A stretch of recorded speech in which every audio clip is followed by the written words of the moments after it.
would you please check your ideas and opinions at the door? All your philosophical and religious views, all your logic, because I say check it at the door advisedly because you can pick it up again when you go out if you feel unsafe without it. I'm not trying to argue you out of your opinions and views. I'm merely suggesting that for the sake of an experiment, you temporarily suspend them. Hello and welcome to the Philosophical Minds podcast, an exploration of all things philosophical, alchemical, and esoteric, from the psycho-spiritual to the material-chemical nature of the all. Join me and my guests as we inquire into the liminality of mind and matter, and tend to the fertile soils of awareness and perception while facilitating an expanded consciousness from the individual to the collective. If you enjoy the show and find it of value, consider supporting and becoming a patron via the Patreon at patreon.com/philosophicalminds. A small contribution makes a big difference and definitely makes it easier for me to continue the show, although I will always do my best to keep it flowing regardless. Thank you all, and let's get into it. All right, this episode is going to be in regards to the music of the spheres and the relationship between the elements and the etheric formative forces. I am experimenting with a little bit of a different format today. I hope that this works well, and I'm going to kind of start off by speaking a little bit more than I usually do, and then open it up to my guest. My opening words are my attempts to summarize some of my current understandings and conceptions, and they're always subject to change. And since I'm still early in my stages of these understandings around these subjects, I brought someone on who has been at this stuff for decades now to help kind of facilitate and expand the scope of my knowledge and awareness. So I'll preface this subject with first by saying that all is mind. The all is mental. This is the first Hermetic principle. Good, the bad, the everything in between. All is mind.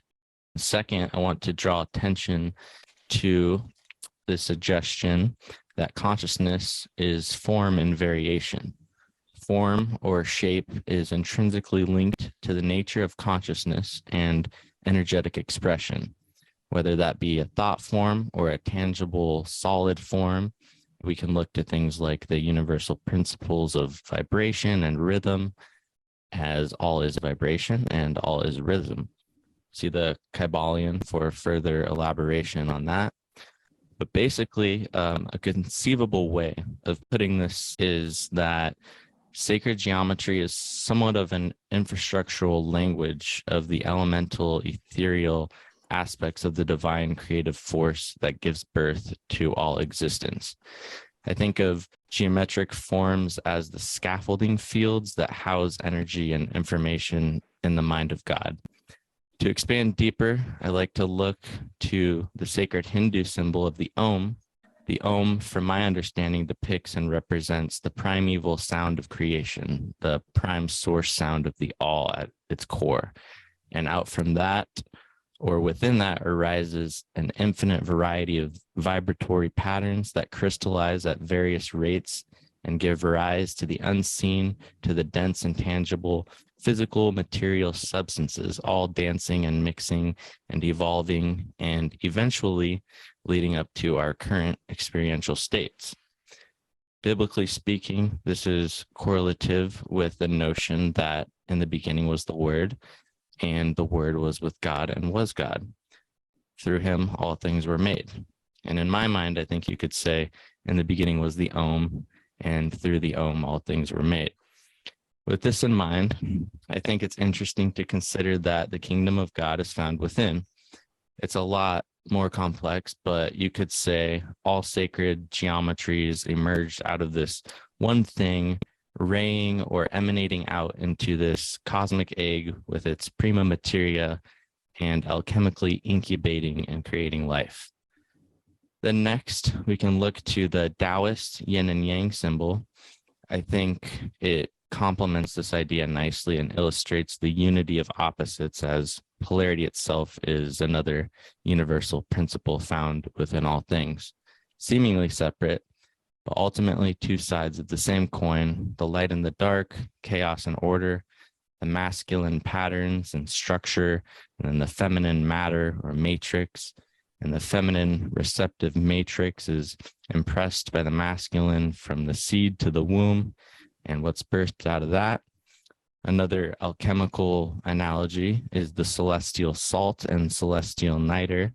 In physics, we have gravity and levity, and we have magnetism and electricity, and the electromagnetic spectrum. So now, with a little bit of a foundation laid, to touch real quick on the ethers, I'll start with touching on sound because I think that it's comprehensive. And then later, me and my guests will elaborate more in detail. But sound is like organic geometric force operating on the tonal ether, or operating as the perceptible manifestation via the formative force of the tonal ether, or the sound ether. So to give an idea of what ether is, or ethers, in this instance, we will be talking mostly about the four primary ethers and how they relate to the four elements, although in reality, there are actually 7 ethers. But for learning purposes, this is going to be focused more on the 4 ethers. So keep in mind, I myself am learning, and so if I give my input, I very well may say some things out of line. I'm sure that I will. Regardless, I'm hoping to get more people discussing these things, and I want to put out good information and these understandings as they are currently, as I'm learning things. So I invite criticism or challenging to my views and my discussions to further inform myself. So in preparation for this recording, I've consulted a little bit of Manly P. Hall, some Rudolf Steiner, some Gunther Foxsmith, Ernst Marty, some Gurdjieff, the living Tom Joseph Brown, who is another great teacher of mine, who really kind of blew my mind open about introducing me to the ethers, and then also introduced the concept of spiritual proprioceptivity. And then here today with me, I have someone who I would say is another one of my great living teachers at this point, as he has definitely pushed my awareness even further and deeper and continues to do so. With me is Dr. Douglas Gabriel. I think Douglas is one of the most in-depth English-speaking orators in regards to these esoteric subject matters, and he has quite an amazing background and experience in regards to all things spiritual and esoteric, so I'm honored to have him back to help me with these important topics. I could have done this episode on my own, but there was so much that I kept consulting and deferring to you about and your work in regards to all of this, so I felt like it would just make most sense to do it together. So thank you for joining me on this transmission today. Do you want to tell the listeners that may not be familiar with you a little bit about yourself and your work and where they can find you online and learn more about you before we begin? Oh my, yes. Well, they can find us online at ourspirit.com. That's O-U-R spirit.com. And on that, you'll find the Temple of Wisdom section. You'll find a section on neo-anthroposophy, which of course is a new interpretation of Rudolf Steiner's anthroposophy. And then we're on Gab. We're on Gabriel _Horn on Gab. We also have a YouTube channel, and that one is where we put out some of the talks that I do. But we also have an information news network called Aim for Truth, with a 4 in the middle instead of FOR. So that is aimfortruth.org. You can get all of our books, well, at least, let's see, about 7 or 8 of them, and probably 25 ebooks, all for free online by simply going to ourspirit.com, and there'll be a link there so that you can look up, I think, 7 or 9 of the books. And then the other books are all basically inside of those sites, particularly the site ourspirit.com. And today you can find this book for free. It's a book I wrote because it's called The Eternal Ethers, A Theory of Everything. And this book was written for Waldorf teachers because they're supposed to teach the etheric body of the child from age 1st grade through 8th grade. But most of them have no idea what the ethers are. As you know, when people say ethers, that usually means they're at the limit of their knowledge. And they'll say, well, it's in the ethers. what is an ether? They won't be able to explain that to you, but or that it's ethereal, or that it's invisible but still has a force, or you name it. Ether has been used as an excuse since the beginning of time for people who simply aren't willing to do the scientific work to find that it has physical manifestations. You're opening to this talk. Beautiful. I made some great notes here under what you were saying, because really that's what this book was about, trying to get people to understand what the four ethers are, and the fifth ether, which is the Akashic ether, but that starts to get complicated, and the way that it's connected to the past and the way it's connected to future science, because there's hardly a single theory out there right now that does not address the ethers in one fashion or another. I myself am a Waldorf teacher for a long time and a professor here in the Detroit area. I have a very sordid past. So when you say, tell people about myself, well, I think I have over 1,000 videos out there. Like I say, at least 25 to 50 ebooks, a dozen other books. They are also available on Amazon.com under my name or my wife's name, Tyler Gabriel. And I've been a Waldorf teacher and anthroposophist, lecturer internationally for a long, long time. But you're the best interviewer. So just the fact that the way that you ask questions, the way you summarize things is so delightful for me that I will never refuse you calling up and saying, let's have a talk, because I, first off, really respect your site and the fact that you have got to talk to some great people who I consider to be my teachers, really wonderful, incredible people. So you're doing a great job, Sky, and I'm always thrilled to jump in and have a chat about the ethers, because you're one of the few people who actually know what they are. Absolutely. Well, yeah, and I would just like to say, to learn more about you and yourself in regards to the videos that you've been posting on your YouTube channel lately are absolutely fascinating and just so interesting with all of the events throughout your entire life. I would highly recommend people check those out. You could learn a lot. And then I would like to secondly just add again, reiterate that I have tons of archived books on different theories of the ether and the history of different people looking into and trying to describe them. And yours is definitely the most comprehensive. And I think that you did the same thing at one point, going through all of the previous people who were discussing the ethers and kind of just putting it all together in a super comprehensive way. So just putting that out there. And so I've kind of laid that initial foundation. And so I'm going to lay it on a little bit thicker, perhaps. I'm trying to kind of ramble a little bit more, and then I'll open this up to you. But there's something that I'm driving at beforehand to kind of get people's heads in the right space. So keeping the sound or the tonal ether in mind, I want to start this off in kind of a fun way and look at language and languages in general.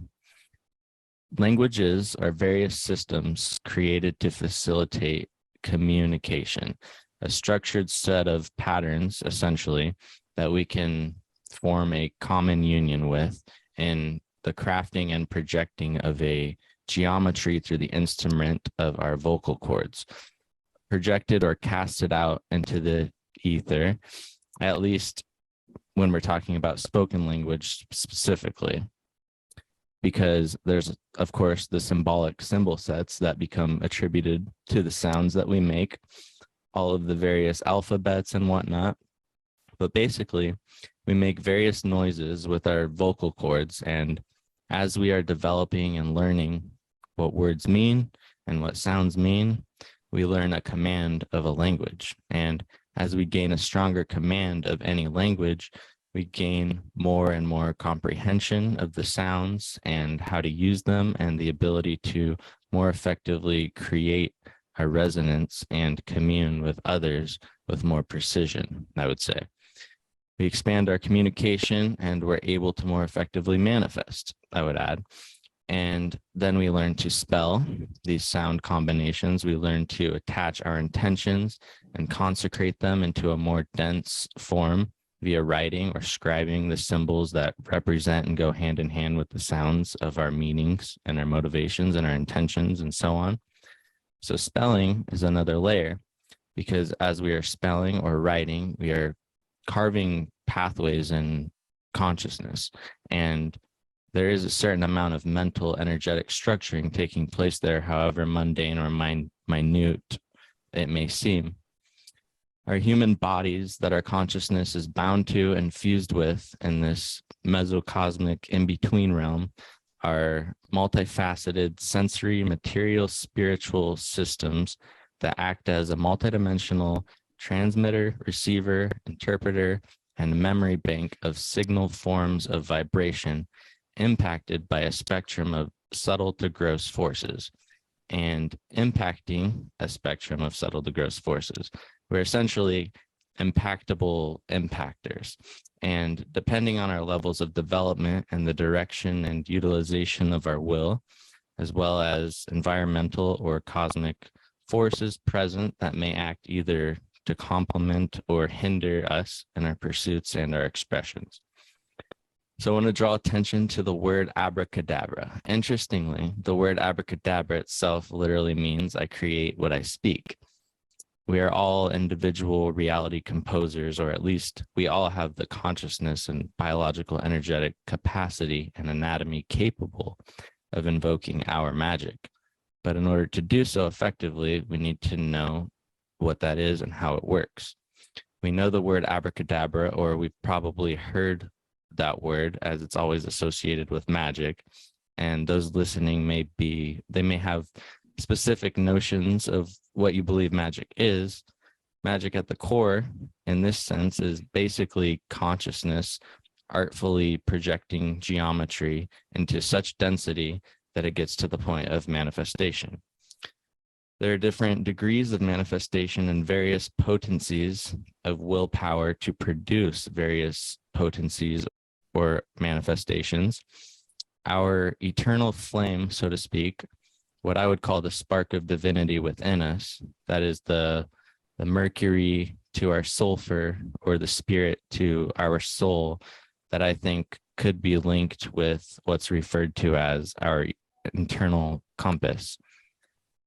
That then interacts with our soul and acts as the driver of one's volition, from intention to the building of thought forms, mental models, and visualizations, to then higher densities of sound forms through things like vocal or auditory projections, to then more dense and very earthly materializations such as tangible constructions or creations. And so from motivation to creation, from will to manifestation, this is really the spectrum of existence to a large extent, and the cartography of our existential operational field as we may come to know it. Okay, so there's that. So before we get into the etheric formative forces, I want to ask you, Doug, a question just to kind of open this up and then get your feedback on a couple of things that I said. Maybe you can lend better or more refined perspectives to some of these things. And also, of course, feel free to correct anything that you have heard that you might differ from or have differing perspectives. I welcome that. My first question is, I was wondering, when it comes to the idea of our internal compass and how it relates to the soul and the origin of the will, I would love to get your thoughts on that specifically. That was just something for me. I wondered if you kind of saw a relationship there, and then if there's any other things that you feel like you would modify or adjust in anything that I've said so far. Anything that comes to mind, I would invite you, or just feel free to elaborate, and then we can get into the elements and ethers. First off, I agree with every single thing you just said. Everything. Matter of fact, I couldn't have said it better myself, to be quite frank with you. Well constructed and absolutely accurate.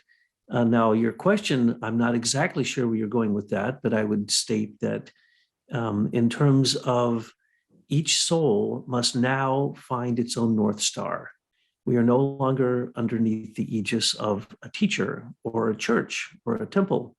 We must find our own direction. We must create a church of one. And I mean that even literally with your own mate, because no one has the same view of God.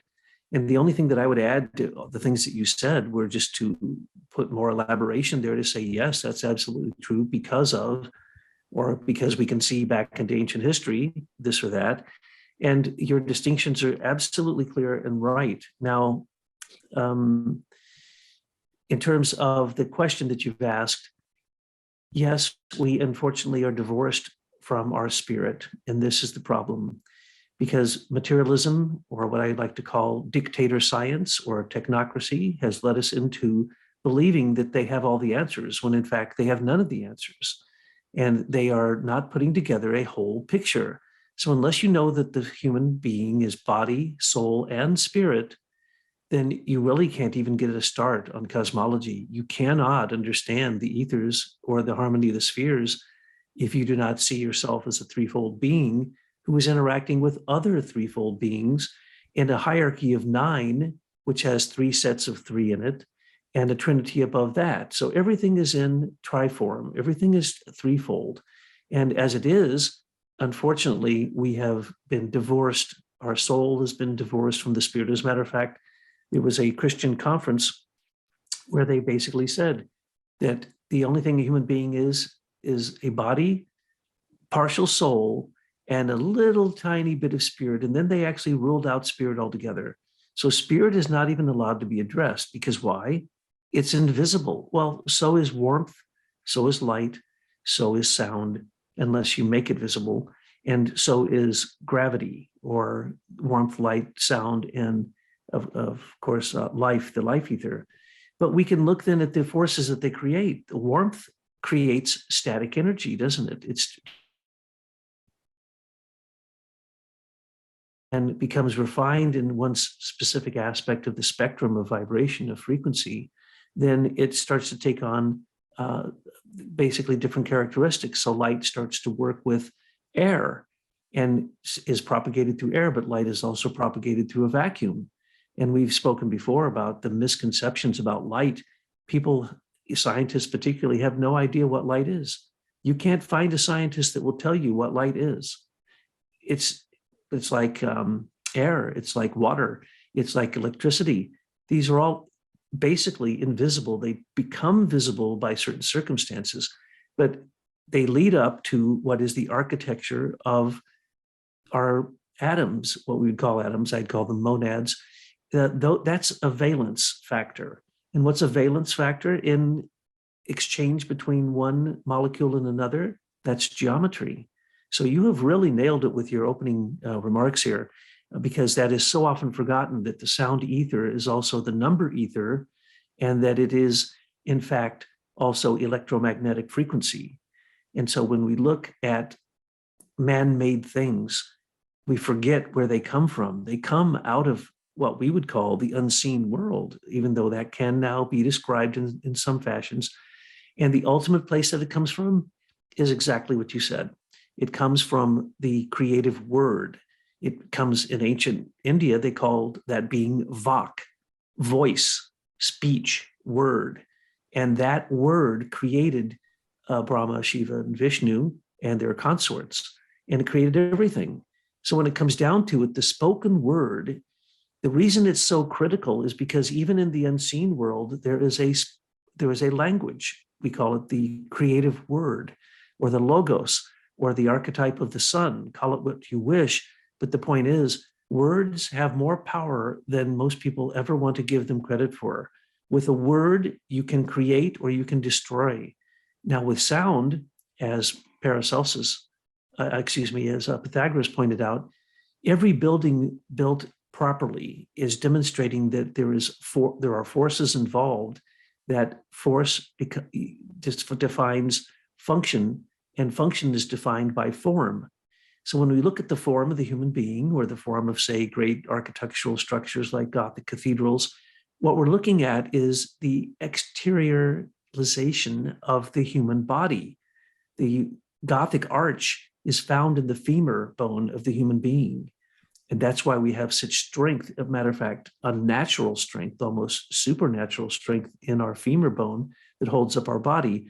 But it then connects with the previous architectural form, the Roman arch, which can be found in the human pelvic bone connecting to the femur and through the hip. So anything you're going to find in nature, there's going to be a form if it's manifesting with life. There's going to be water, and there's going to be warmth, and there's going to be light. And these things are taken for granted. How things are taken for granted. If you ask a scientist what color is light, they'll give you some crazy answer. They'll tell you that light is actually 7 colors combined. Complete and absolute nonsense. That's what it becomes when it degrades. Where did it come from to begin with? And now all these great things Rudolf Steiner has pointed out, that light can go infinite speeds inside of a continuum. That is now found out. We've been able to accelerate, scientists have been able to accelerate light to be 10 times faster than light, 100 times faster than light inside of a contained spectrum or a continuum of a laser.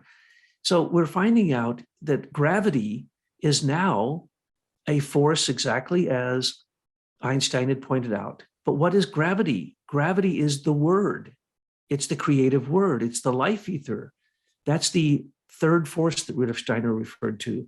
And he said that once we understood the nature of frequency and vibration, that we would eventually get, he called it the first, second, and third force. The first force, static electricity energy. The second force, electromagnetic frequency energy. And the third force, he said, would be able to move the planets through vibration. In other words, gravity. And so what will happen? It's just like when I helped write Star Wars, they were supposed to put the power of the voice, like you find in the movie, or the movie in the book Dune, where you use the voice as a weapon and you build it up, and then it can strike out and it can kill, but it can also bring life. Rudolf Steiner points out, and that's the beauty of what you've presented here today already, Sky, is that the life force is considered to be entropy instead of ectropy. Yes, it is gravity oriented, but it is also the life force. And without that force of life, you will not have gravity. And without gravity, you could never have an atmosphere. So you could never have warmth, or you could not have light that's been filtered through our atmosphere. You would not have the harmony of the spheres, as you've made reference to, which is specifically the nourishment of the other planets coming to us as vibrational energy. And it's an electromagnetic force. It can be measured. It can be given a number at a specific frequency. But so many of these things are found as isolated pieces of information, and they are not connected. But what I did in the book was to go back to the ancient Hindus, the Puranas and the Vedas, and what do they say? They say there's 7 ethers, but there's 5 that we manifest now: warmth, light, sound, life, and akasha. But within our atmosphere, we don't get the higher forms of sound and life. If we did, we wouldn't need to eat food anymore. We could draw our energy, draw it directly from the sun through sound and life. And so imagine, what do we have down here? We have the echo of the planets, the harmony of the spheres, which literally control the functioning of your organs. It controls everything that is built into the correspondences of the planets with plants, with minerals, with your organs, with your consciousness, with your the constitutional aspects of your body. And then that's the part that we don't even get. If we got the full impact of that, we would be able to live outside of the atmosphere of the earth and directly draw from the sun actually, there are 7 ethers, but 2 of the ethers are down here on the earth, sound and life. But if you got outside of the atmosphere of the earth, the sound and life, so those 4 ethers plus the akasha, would give you all nourishment that you need. So these aren't dreams of people when they talk about Imedia, people who don't need to eat, or they talk about breatharians or light-arians, that all they need is air and light. Rudolf Steiner said that from the air alone, we draw all the elements we need as we decompose matter and we take out the carbon, the nitrogen, the oxygen, the hydrogen, and the sulfur, sometimes phosphorus, and we rebuild our own protein from the dying protein of what it is that we put in our body. But most of that comes simply by breathing and exposing yourself to sunlight. Beautiful. I wanted to ask you, because you mentioned Star Wars, and I know that you had a part in that. People aren't familiar. Have you heard of the Mandela effect? It's Yes. Okay. So from your memory, because that's one of the Mandela effects, is people recall, Luke, I am your father, but that wasn't the case. I think it says, no, I am your father, or something like that. Did that ever, for you, was that something you remembered or no? The Mandela effect is so bizarre that when I look at some of these things, there is no way. I mean, I just have to look at it and say, no, there was never a dash in between the V and W on a VW. No, that's not possible. And then I look it up and go, well, come on now. I've had, 5 or 6 VWs, and where did they put the dash under the V? When did they do that? Or some of the titles of the books that they point out. Now, with that, yes, I would have sworn that was the way that the movie said, Luke, I am your father. Though when you go back and look, you see that it is not. But so the Mandela effect is, people will now say, well, that just demonstrates that we have alternate realities going on. Are there alternate realities? Are there different timelines? Yes, they're all in you. And so your perspective, and so whether the Mandela effect is true in the absolute physical sense, it doesn't really matter. Why did I remember it wrong? Why would I swear that Jiffy, not Jif, I ate it every day when I was young? There's no way. I look at this and go, no way. My wife and I were, we have a few years on these old chassis, and we look back at some of these things and just say, no, it just can't possibly be true. But again, it's about the collective conscience. Right now, the collective conscience, we can have collective superconscious, we can have collective subconscious, collective unconscious. And some of these things get put into our habits so much so that no matter what you think you remember, the habit of your body, the habit of your ears, the way that it was heard, the way it's been repeated, and so on and so forth, can actually completely redefine your perception of the world. And that's the big point. If you understand the ethers, if you understood the harmony of the spheres, if you understood that the human body is a 3D holographic image of the entire cosmos, then you can start to see how these things fit in. And you can see that your perception changes whether you're living in hell or heaven or somewhere in between, literally. And science knows this. That's the reason they'll now say light is a wave or light is a particle, depending upon who's observing it and when, because your observation changes the nature of light. That is correct. And it also underscores the importance of the human being in that equation. Human perception defines what these scientists think they're seeing. And because they have limited themselves to the 5 senses, and they don't have supersensible organs that can perceive or witness the unseen world with supersensible organs. And by the way, some of those supersensible organs we're already developing. Like we have a sense of warmth. Yeah, somebody would say, oh, they have warmth in them, and others, oh, they're cold as can be. That's one of them. The sense of ego. You probably met people that you wonder if they actually have a spirit, and you might wonder they have a soul. Well, guess what? They may not. And we've been given the ability to know that. You also have a sense of language. You can take garbled words and put them on a page next to a foreign language, and most of the time, people will be able to tell you which is a real language and which is just garble. And you've also seen the exercises where they take out the letters, turn them backwards, spell the words all wrong, and you can read the entire article, and there's hardly a word in it that is actually spelled properly or in any way normal, because we fill in the blanks. The problem is we're filling in those blanks with a bunch of nonsense because of what I would like to repeatedly call the dictatorship of science. Absolutely, yes. And then there's a couple times you had mentioned unseen worlds.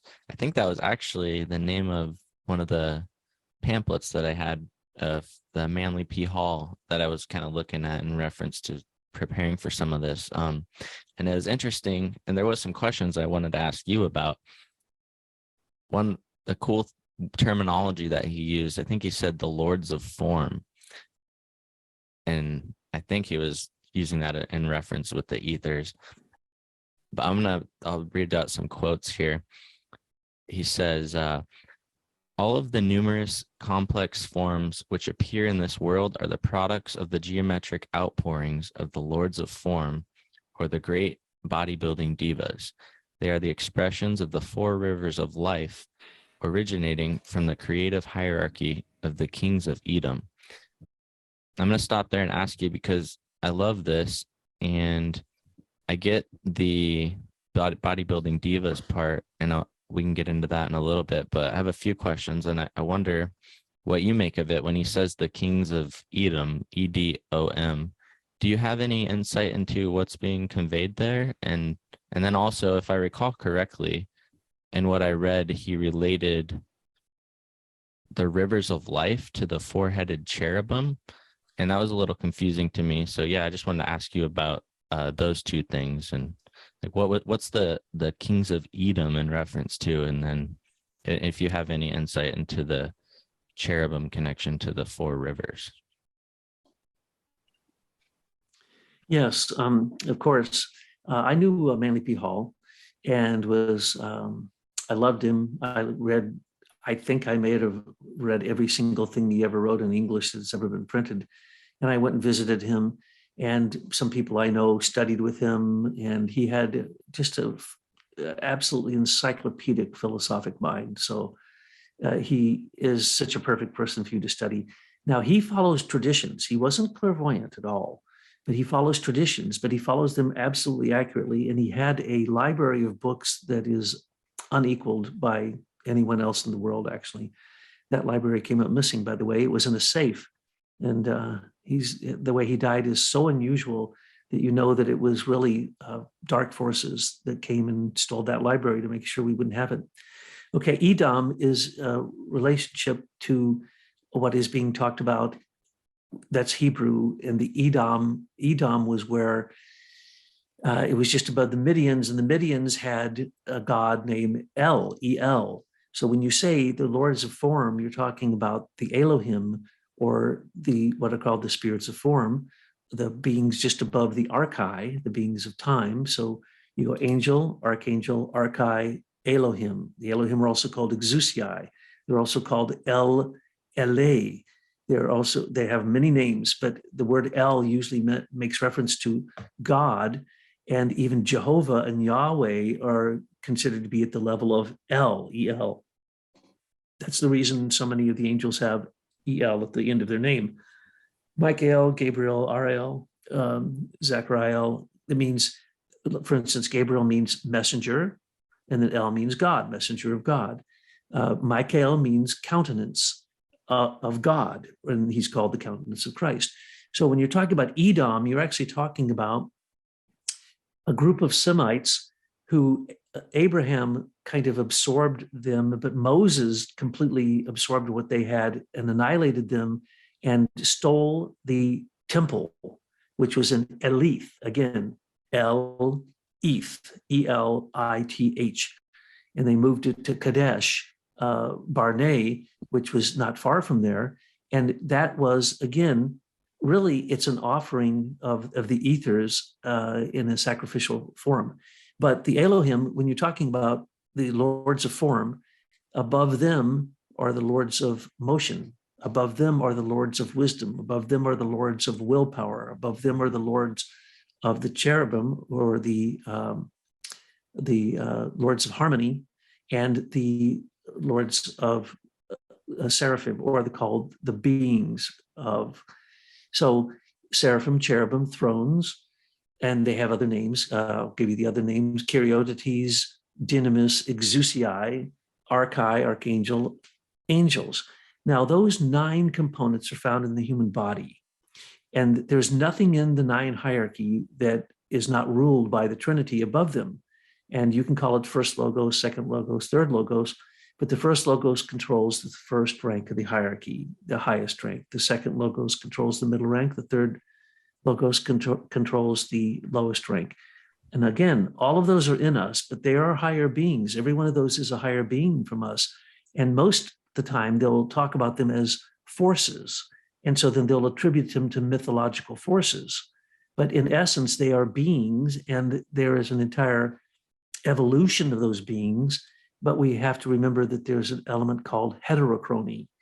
So the angels right now in this particular round, what's called a round or a globe of the earth, this incarnation of the earth, the angels now, they're going to evolve. They're not going to be angels later, and we're going to evolve from humans to angels.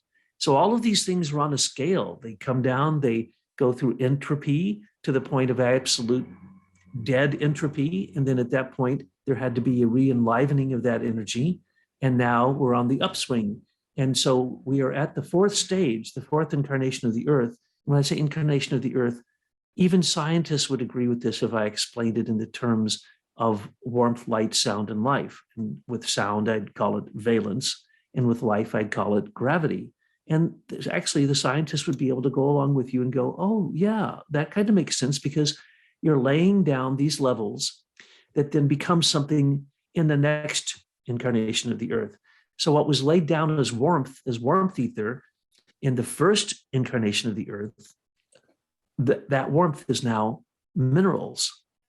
And so this is something that takes a mind that can actually hold this in a stasis to consider the entire cosmology. And once you consider the entire cosmology from beginning to end, it makes perfectly good sense.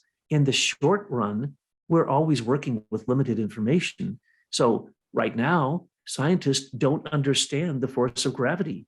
If they did, we'd all be in trouble, because they turn it into a weapon instantaneously, and they attempt first off to destroy it to see if it actually exists. That's the first thing they do with anything.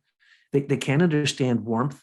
They don't. Your friend, Gerald Pollack, first person to explain water to us, the first person in human history to explain water to us, because no one ever observed water before.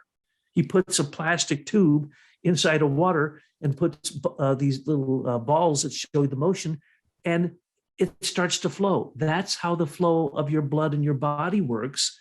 It isn't all these concocted, stupid things like it's a pump that works as a ram pump and blah, blah, blah. No, absolutely not. The capillaries of your blood at the ultimate end, at the ultimate extension of your body, to where one blood cell can go through that capillary.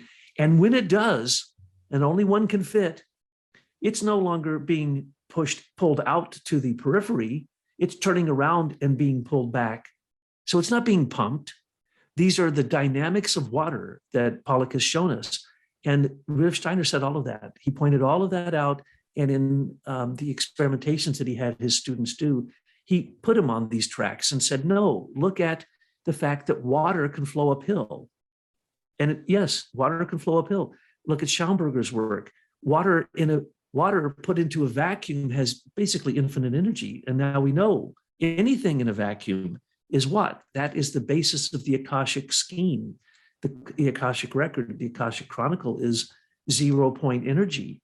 So the scientists now have these theories, but they have no idea how to apply it, because they've ignored everything the ancients ever said.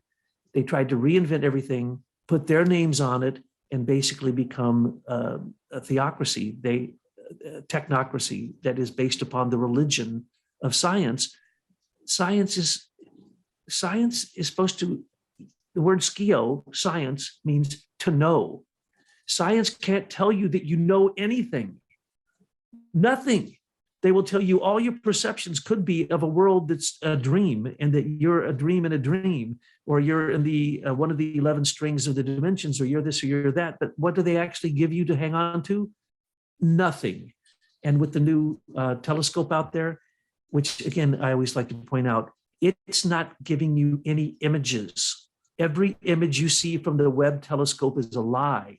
Yes. Those are constructed those are computer generated images based upon infrared.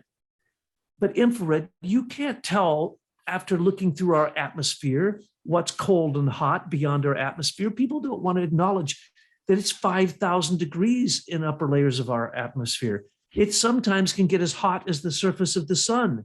Well, how the heck did they ever get anything through those layers?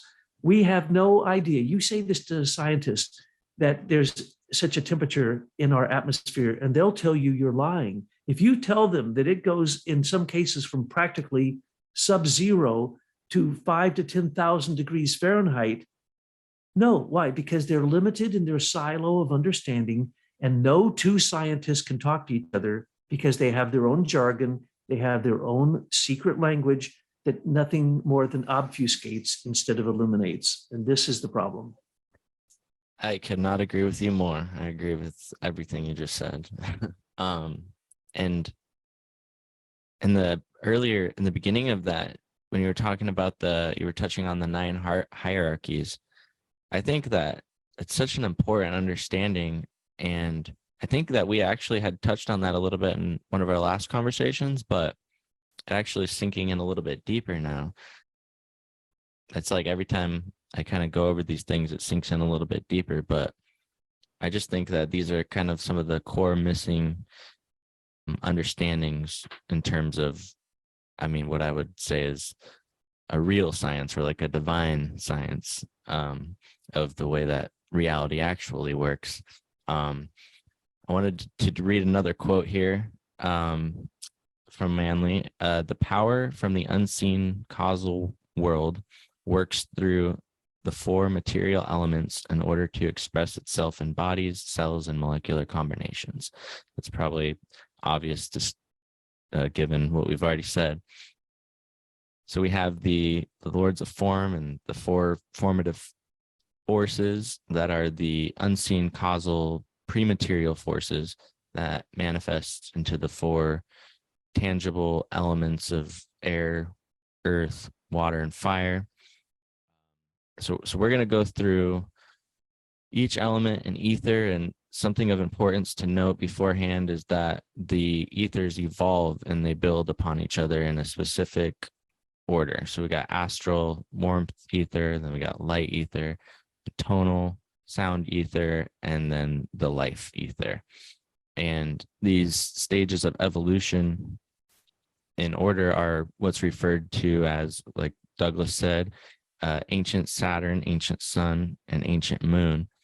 And then finally, the Earth stage, of which we're currently in the midst of. Is that an accurate statement, Doug? Absolutely.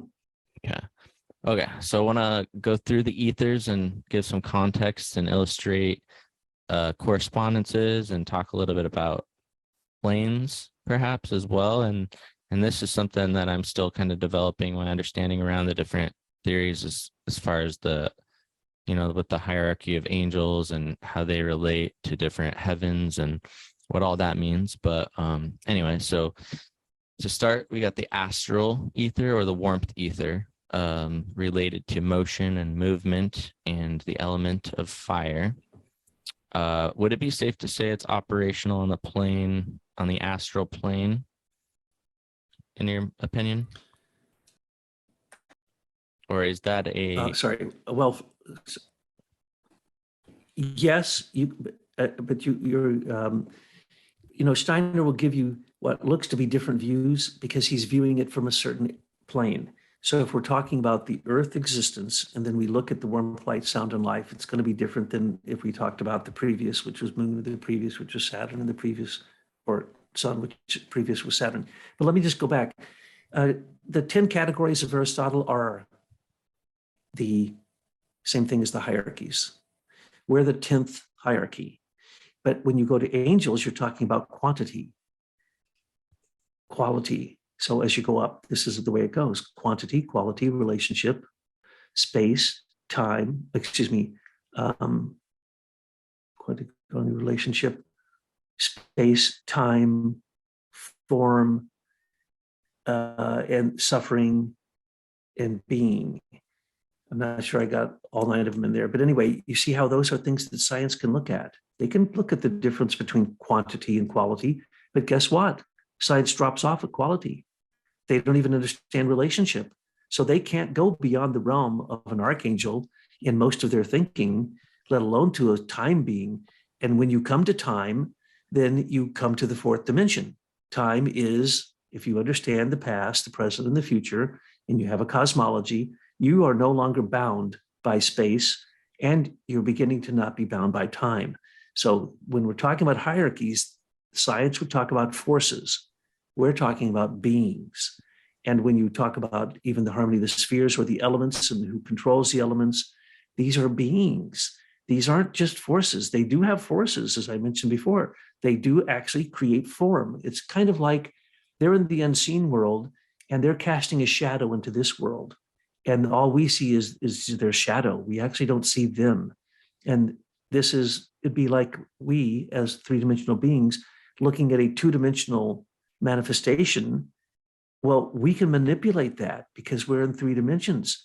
We are not bound by 2 dimensions, but in fact, we're built up by 2 dimensions. We're built up by 1 dimension. We're built up by the point. So the point, the line, and the plane, without that, we couldn't have geometric forms. And those are forces coming at us from all directions. And that is a key factor that is really not quite understood by most people who look at these things, that the cosmos is sending in etheric formative forces, but you would think that they would be coming in through your head, from your head down. No, they're coming from the ground up. Mm-hmm. So the forces of the stars, the forces we'd call magnetism, and the forces we'd call gravity are actually coming up into our body to the realm of the heart. And then the forces, the solar forces and the forces of the planets are coming down into our head and down to the heart. And where they meet, that's where your mind or your consciousness arises. Our consciousness and our mind is not in our head. It's a mirror. The brain is a mirror of all the different functions going on in the body. And it's objective and it's above it, but in fact, it isn't what controls us. So anytime we talk about these things, it's a matter of perspective. So what you're beginning to delineate here, yes, that is true. And then the only thing we have to decide is from what perspective are we looking at that? Because yes, when you enter into these ancient periods, you're talking about the physical body of the human being, the etheric body of the human being, the astral body, and the ego. And generally, in our time, you would say warmth is actually, it doesn't make sense, but technically, warmth is really connecting to your physical body. And light is connecting to your etheric body. And sound ether is connecting to your astral body. And life ether is connecting to your ego. And that's the reason that life ether it takes the creative word to manifest anything. So you may have the harmony of the spheres, but if you don't have the creative word that gives it definition, that gives it the alphabet, Rudolf Steiner pointed out that the true phonetic alphabet, like the letter ba, it is the same force that creates your rib cage around your organs. So when he does eurythmy, he goes ba, and it comes around like this and makes kind of a form like your own rib cage. So the consonants are creative cosmic forces. They are the etheric formative forces coming from the cosmos, and they literally give you your physical body. They create it. So the harmony of the spheres may give you the sound of Mars, which then creates your gallbladder. But at the same time, you would be able to know that that was the beings of the thrones, the being of willpower in the first hierarchy. And so all these things these correspondences are very, very complicated. And when you get into the etheric formative forces, you have to be so fluid because there's elemental beings, gnomes, sylphs, or gnomes, undine sylphs, and salamanders. And then there's warmth, light, sound, and life. Those are the ethers. But then there's also the elemental kingdoms that you just mentioned. The elemental kingdom of Saturn created warmth.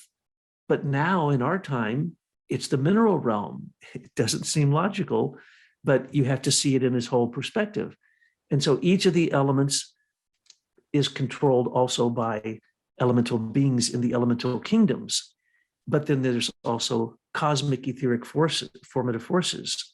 And then there's the ethers themselves, because the ethers are quite independent themselves. They don't die, they don't go away, even though they can't be seen as well as we'd like. We can make them visible per se, like you can look at an electromagnetic frequency field by using the fact that it creates magnetic function, and then you put iron filings on it and it shows you that field, right? That's only a two-dimensional version of it. There's also a three-dimensional version. So when you're looking at Chladni plates and you strike the note A, it'll make a certain pattern, right? You have to imagine that in 3D, because that's what's happening. And so literally the notes of the planets create the morphic field and the function and the form of each of your organs. But they are some of them are gifts from the past, some of them are happening right now, and of course they're going through metamorphosis and they'll be changed in the future. That's also true for the ethers. The ethers change so that the sound ether and life ether becomes something quite different in the future than they are now, because we're limited in our perception. Even light, what we know as light, is any experiment with light that goes beyond our atmosphere is complete and absolute nonsense. Light is not moving at the frontal speed that they say. No, that's complete nonsense. Light is a continuum. So all the stars, it's not taking billions of years for their light to get here. It's complete and absolute nonsense. There is a continuum. And that's the reason that infrared works so well to give us pictures that we haven't been able to see before, because the infrared is continuously there, and they acknowledge that as a spectrum, as a continuum, that they're only looking at a component of it in relationship to where they break into the continuum and have a perception. So I know that was a complicated, long answer to your question of whether warmth ether is the astral body, but one could say, yes, but the warmth ether is also the other bodies too at a different time. Yeah, no, there's a lot that you said there that informed me a lot. I think it's important to note that we do have to go beyond our standard linear thinking when we're trying to grasp a lot of these things, because in the grand scheme of it all, it is not at all a linear path or a linear set of events as we would typically understand events to go in a specific order. It's like a multi-dimensional, multiple things happening and interacting with each other at once and in different ways. So yeah, and then the thing that you said about the ethers themselves versus the etheric formative forces, I think that that's important too.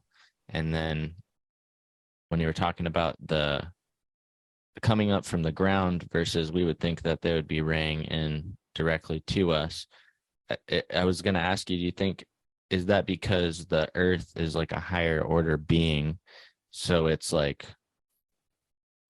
the first receiver of energy, then we're like the second, or we're like a lesser order being in that sense, so then it comes to us after that? Or how would you kind of describe that, if you know what I'm saying? Yes, I do understand. We stand right in the middle, and there are as many universes in our microbiome system in our stomach as there are galaxies in the cosmos. We are exactly in the middle, and that's the reason there's a vortex coming up from below and a vortex going down from above, and they meet in the heart, and where they meet, the human heart is created. That's why there's a contraction and expansion of the heart, because it's actually doing what even the ethers do. The warmth and light are directly opposed to the sound and life. And so they're constantly in a rhythmic exchange between each other. Same thing with the human body. So the human body stands as a member of the cosmos from the past. In the present, they stand in their heart, experiencing both the past and the future coming to us through our head from the warmth and light. And also that can be reversed and looked at it from a different way too, that that the past and the present could be looked at differently in relationship to that. But basically, we are given all these forces. For instance, every single cell of your body, according to dictatorial science, says that every cell in your body came from a star, a dying star. Okay? Who in science, or if you told somebody in biology that, they would laugh at you. So the astrophysics that we have can't even be comprehended by the other scientists, who you can hardly find two fields of science that will even cooperate, because they're so smug about what they think has their dictatorial powers over their own little silo. But in essence, the human being stands in the middle, and so the sun, and you've probably seen this, and now they're arguing with this. They've done computer generations of how the sun moves. But it is a fact, the way that it has been pointed out. The sun moves in front of us and pulls the planets behind them. And they know this because these magnetic cords that they've only discovered in the last few years through magnetic transfer flux points in the Earth, where instantaneously the rope, which has, by the way, 4 cords on the outside and 1 in the middle, those are the ethers, goes all the way to the sun, and the sun pulls us behind it in adjacent lemniscates. So we're following behind the sun, which is moving towards the star Vegas, and we are doing a lemniscate. And so the 3 inner planets are all doing this, and the 3 outer planets are all doing this in an adjacent lemniscate, and they're being pulled behind the sun. Now we know that the sun has got somewhat of a cometary tail. And so the sun isn't round. I mean, the atmosphere of our solar system isn't round at all. It looks exactly like DNA. Because now I said this when I was young and no one would believe it. Unfortunately, because of my curse that I was born with, sometimes I would feel the earth moving. And man, does that make you sick. It'll drop you to the ground and it'll take days to recover, and you'll vomit like crazy if you feel the earth moving. Well, I could feel the earth moving, and I could feel our solar system moving, and I could feel our galaxy moving. I could feel these different levels of movement, which, by the way, make you so sick you will want to die. I'm not kidding. Now, if there are people who can experience these things, and by the way, Theodore Land, but Rudolf Steiner pointed it out before. He was the first one to say that we are moving. Basically, science now says, I just saw it, and they think they can justify this, that a human being standing still on the earth is moving the speed of light. That is correct. But they don't know what the speed of light is, so it's kind of a moot point. But the point is that these motions going on are dynamic in the human body, and it's a miracle that we ever learned to stand up, to speak, and to think. And you were pointing that out in your opening. The ability, the power of the voice to actually manifest through clear thinking that is only arrived at because you could stand upright. A child between age birth and 3 does more miraculous learning than the human being for the rest of their life, no matter how old they live. Standing upright, speaking and thinking is all done by imitation, and it's done by perceiving the morphic fields of speech and thought, as well as your environment, interacting with your environment, standing upright. As soon as you stand upright, you become an antenna, and you actually become subject to the solar and the planetary forces and the stellar forces. But the one comes up through the whole planet to you, up through your feet. And the other one, well, we see that warmth and light comes from the sun. Without that, we wouldn't live. Of course, you can't find more than a few people on the earth that realize that or in any way appreciate that reality. So if you say there's a higher being who came to us from the sun to the earth to show us how to evolve through metamorphosis in the future, they will laugh at you. They'll say that's religion, that's mythology, that is total bunk. No, science doesn't say anything like that. Oh, science will say that, but they'll say it after the fact, after it becomes so obvious that they no longer can ignore it. But they will not pay any attention to people who have these experiences and have had them for 10,000 years, because we have, through oral tradition, 10,000 years of oral tradition describing these things in great detail that only recently the science is able to say, yes, Einstein was right, and good old Stephen Hawking was right. There's gravity waves. Well, they could have just read that out of the Vedas that were actually created 10,000 years ago. That's how far behind science is in all of these things. So this whole thing of the dynamic of the human body being an antenna that is completely hypersensitive to the music of the spheres, in other words, the vibrations of the planets that are in this elongated, it looks like a cometary tail is what it looks like when we move. And the spirit, the adjacent lemniscatal relationships looks exactly like a DNA strand. But it's, DNA is usually clumped up together, but this is nice and long and it's extending. And now they know this because they found the outer limit of our solar system, right? And what happened? Their satellites couldn't get through. Why? Because it's 10,000 degrees Fahrenheit. And so their machines, both of them, malfunctioned as they were going through that. What do they call it? There's a name for it. Of course, they've changed that name 10 times since they discovered it, because they don't want anybody knowing that the scientists never knew this, and they couldn't have even imagined it.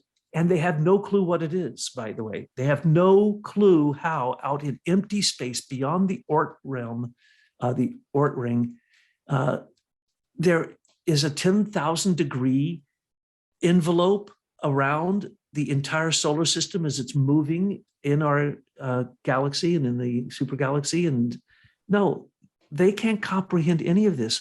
So I just think it's very funny that literally every single day I read a new science report that verifies what the ancients said, what Rudolf Steiner said, what the tattvas revealed, because the tattvas are another name for the ethers, and that we put in this book, because all I did was take the wisdom that has been verified for thousands of years, add it to what Rudolf Steiner said, compare it to what the scientists are saying, and lo and behold, if you can find a scientist, I'm giving this challenge to your audience. If you can find a single scientist that will admit that everything that Einstein ever said was based upon the a priori assumption of the existence of the luminiferous ether, I'll give you a nickel, because you won't find any scientist that will admit this. Now, that's just one of the ethers, let alone the mysterious ether, the Akasha, or what we call the tree of life ethers, the higher sound and life ether. No, they're not even going to admit this. And yet they'll say everything's built upon Einstein, but Einstein has basically proven himself wrong in many areas. But one thing he did not get wrong was there has to be a medium for the propagation of light that is there as an a priori assumption. It doesn't get there because light travels and then illuminates. No, it's there or it's not there, or you wouldn't have ever seen it illuminated. So when we're talking about the ethers, you have to have such a fluid mind. And I really respect your studies here and what you're coming to, because you are absolutely hitting the nail on the head with what it is that you're coming up with in your earlier summaries that you gave. And unfortunately, I'm sorry, sometimes the answers are extremely complicated and long, but I do want to make sure that your audience, which I think is a very high level thinking audience, needs to have correct and accurate answers. Definitely. Yeah, it's a lot of information. So it has to be explained in long-winded bursts to get the points across, for sure. So when you were talking about the letter B and the sound B, and like how the sounds are related to different formations and whatnot, I'm wondering from all your research or anything, is there an alphabet or a language that you've come across that is the most accurate or true in terms of its ability to resonate and manifest, if you know what I mean? Like, if there's more accurate language systems than others that are more precise in their ability to be in alignment with their meanings and how their sounds create, if that makes sense. Yeah, oh, absolutely. Yes, there is. Rudolf Steiner created a thing called eurythmy, the name eurythmy comes from the Greek dramas, where they would have dancers who would, by their arms moving up and down or taking certain forms, like this is B, this is A, this is A, this is E, this is N, N, this is M. So these things are in the human body, and he didn't come up with this just independently. At the same exact time, Peter Dunov was coming up with what he called paneurythmy. And we know those two were not in contact. So eurythmy was invented by Steiner, but paneurythmy then was taken up by this wonderful, wonderful teacher, Peter Dunov, Buenzo Duno. He's got a spiritual name too. And then also Gurdjieff. Gurdjieff said that he studied with the trans-Caucasian masters and the Sufis, and they knew this language. This language is a cosmic language. It could be called the original natural language, the language of the Atlanteans, they would call it, the language of the birds, or when you got the blood of the dragon on you, you could hear the language and understand the language of all the animals. So, the language before the Tower of Babel, whatever you want to call it. So there is an archetypal language. It does relate to the human body, and it relates to the creative forces in the human body. So when you're doing these gestures, whether it's for sound, for the letters, or whether it's for music, the music intervals have to do with the way you turn your arms inside and out with these two bones. And so there's the pitch, the rhythm, and the beat, which are all reflected in eurythmy, so that you can actually make sound visible and make language visible to show the creative forces behind it. So yes, now that's also gematria. So it would be Proto-Hebraic language, also had mathematical and geometric relationships to them. And so there is a primal language, yes, and it is a spiritual language. And you can study eurythmy, Steiner's eurythmy. You can study pan-eurythmy with the followers of Peter Dunov. Now, it's hard. Gurdjieff's form of this, he taught to his followers, and he got it from the Sufis, north of the Caucasian mountains. But there were other ones too. Throughout history, you had, with the ancient Indians, you had Kathak.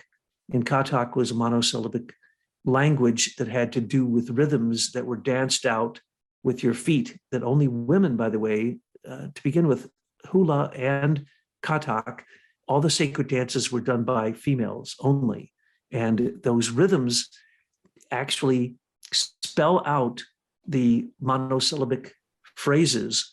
So when you go back and you talk about the Rig Veda or the Mahabharata or any of the Vedas or even the Upanishads, these are stories that are told still to this very day, and people dance them at the same time that they say them.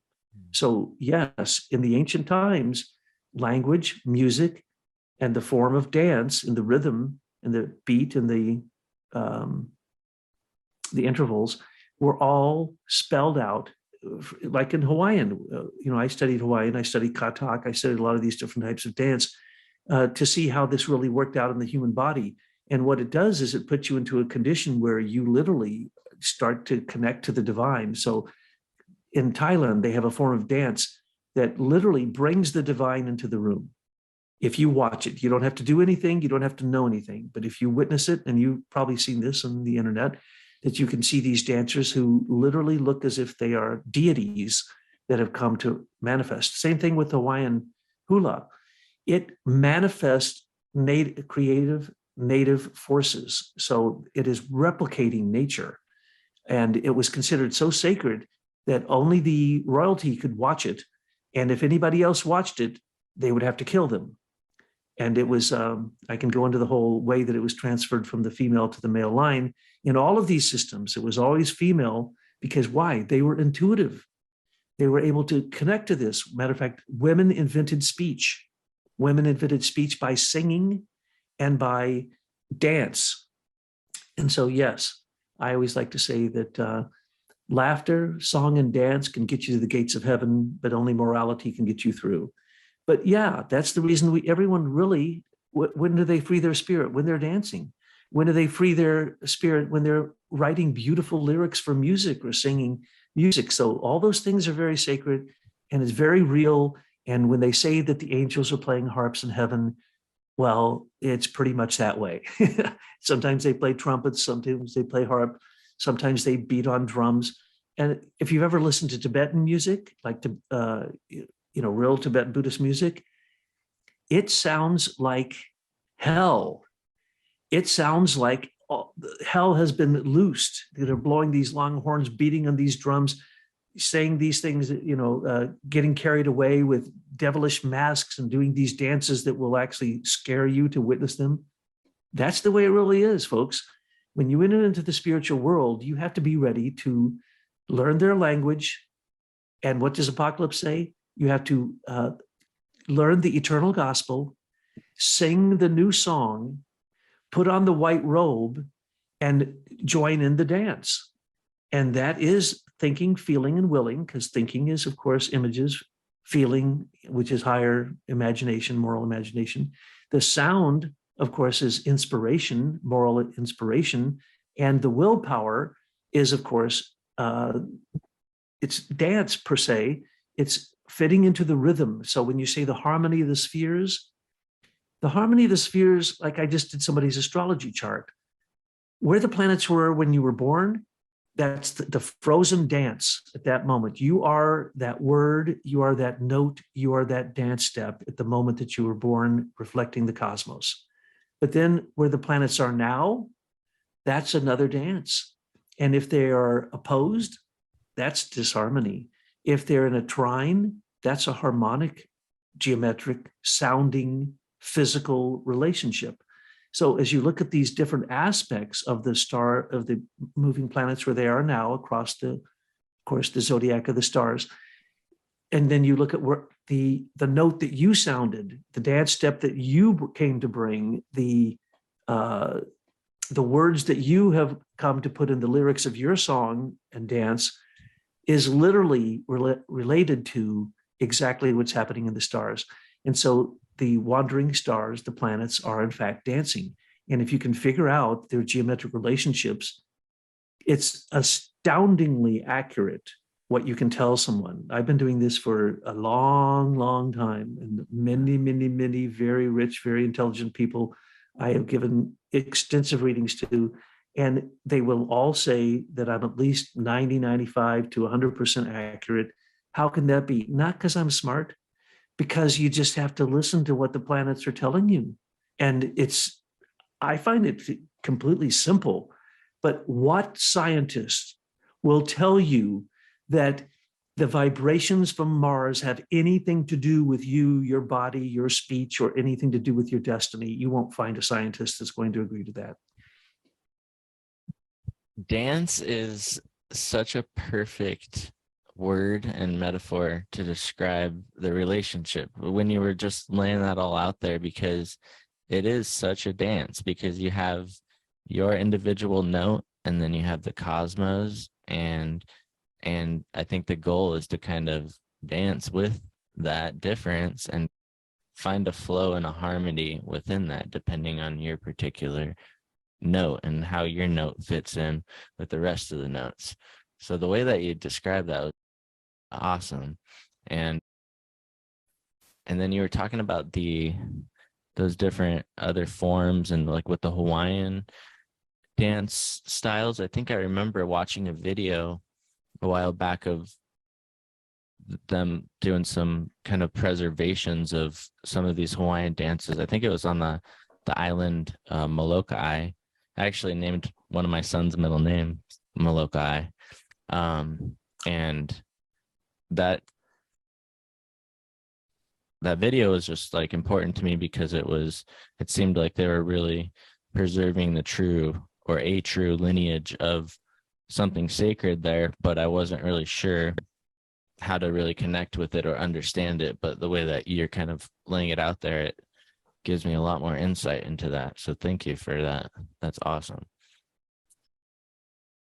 Okay, so the astral, or the warmth ether, its a phenomenal state is heat. It's going to be associated with a Saturnian warmth.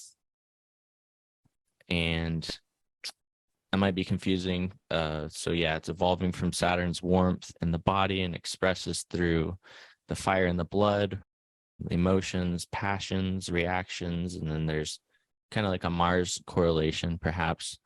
So it's expressed through the organ of the heart, our auric field. Astral plane, it's said to be divided into two divisions. If I remember, there's the Kamaloka and then the lower Devachan. The Kamaloka was the lower division of the astral. So this is where it's even interesting, because it gets broken down even further, because it's like a planes within planes, or like planes nested within planes. So we've got the lower division of the astral, aka the land of sin, or the world of compensation, comprised of the coarsest planes of the astral. So it's these three divisions of sort of negative emotions. So to me, this is interesting, because of how it's like nested in there. And then it makes me think of like a really nice 3D geometric form, and then inside of it, discombobulated or not symmetrical forms that make up these inner coarse planes of the Kamaloka. That's just kind of how I visualize it in my mind. But so yeah, it's associated with Dante's Inferno or purgatory, holding things like hates or fears or excesses, place of our demons, where the children of our vices are born and where we go to confront them. And then there's the upper astral, or the Devachan, and that's the home of the divas that we had mentioned earlier, the higher astral creations, of which I think there's 3 variations. So these are like the higher planes of the astral, and these are the more refined or sophisticated aspects. They function on the astral and the mental, but not the physical. So I'm thinking about this, and it's reminding me of an episode I did with this guy, Phoenix Aurelius, where he was kind of describing to me the geometry of the soul. So I'm going to have to go back and listen to that one again, because that kind of just made me think of that. But okay, so the higher planes of the Devachan kind of nested in the astral plane. We've got 1 formless, abstract mental essence, and then 2 embodied divas that are to do with actual mental formations or concrete mind stuff, and then 3 the fire divas that are actual inhabitants or the entities that assist in carrying out the aims of the planetary logos. And like you were saying earlier, the logos, so think of like the word of God, or the principle of divine reason and creative order, planetary divine order. So these entities are said to have limitless knowledge and to evolve. And this reminds me of what I've heard guys like Jordan Peterson talk about, like ideas. He says something like, people don't necessarily have ideas, but ideas have people. Or yeah, something like that. Like, talks about how people can be possessed by ideas, basically.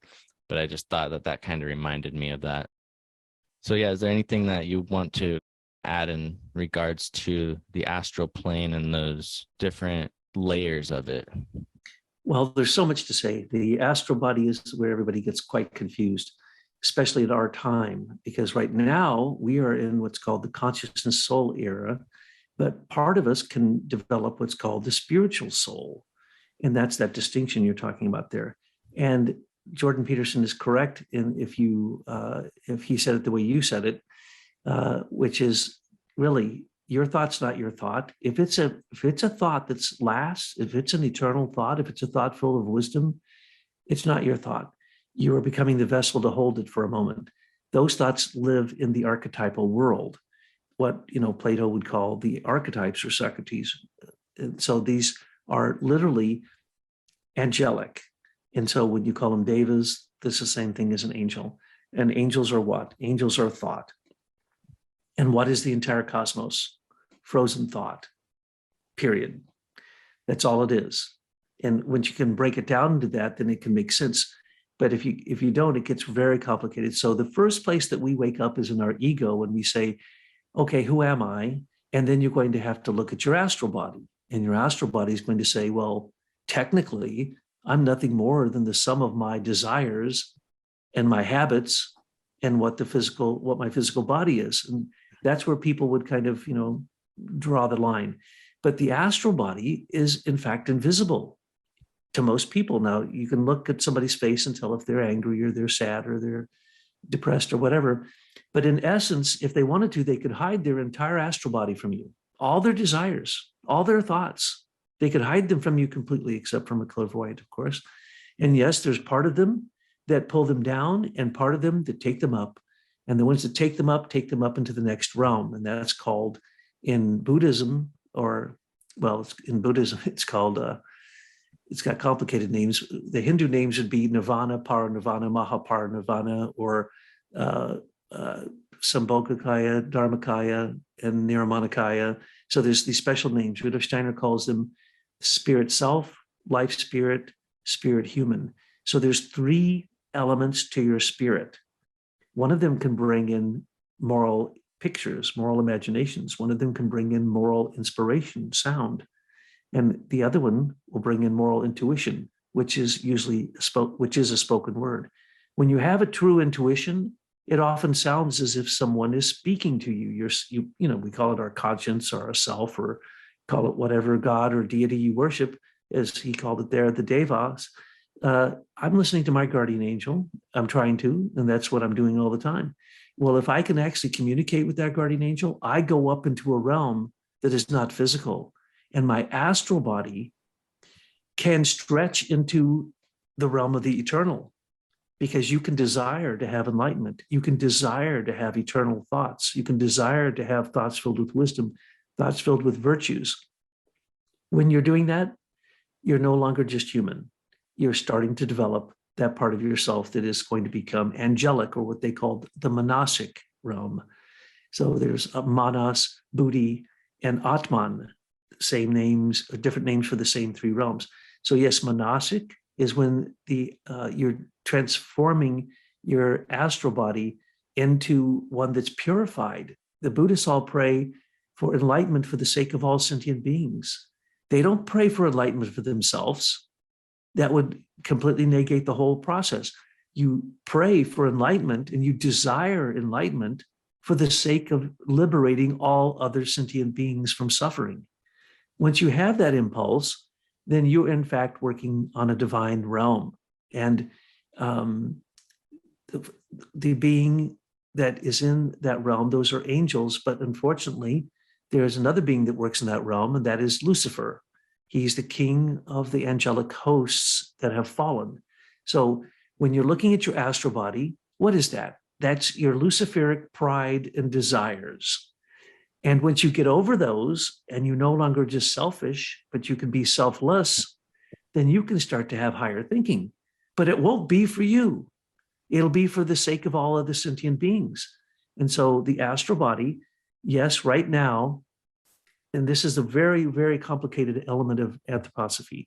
To begin with, you have 3 soul functions: sentient soul, intellectual soul, and consciousness soul.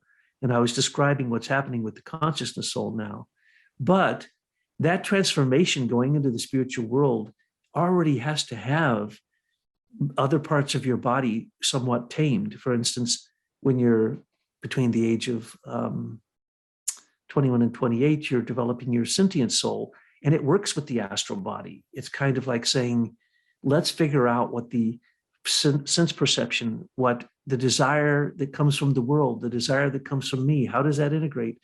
And so when you're in those years, you're supposed to be working on that. When you're from 28 to 35, you're supposed to be working on your intellectual soul.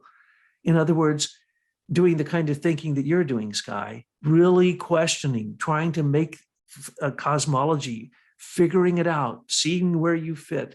This is all part of developing your ego. Most people think the ego comes at age 21. It comes to you at 21, but then you have to, for 21 years, develop it. And by the time you're about 28, you need to start to learn to be selfless. So in the intellectual soul, you need to be able to listen to other people's opinions, because they may have a thought full of wisdom that you don't have. And so you have to learn with the intellectual soul to not be egotistic, but it's the birth of your ego at the same time. So it's kind of a conundrum that you have to work through. It's a huge paradox. And then when you reach between age 28 and 35, you're in the consciousness soul era and developing your higher soul capacities, which literally, if you do, they're called spiritual soul, not just consciousness soul.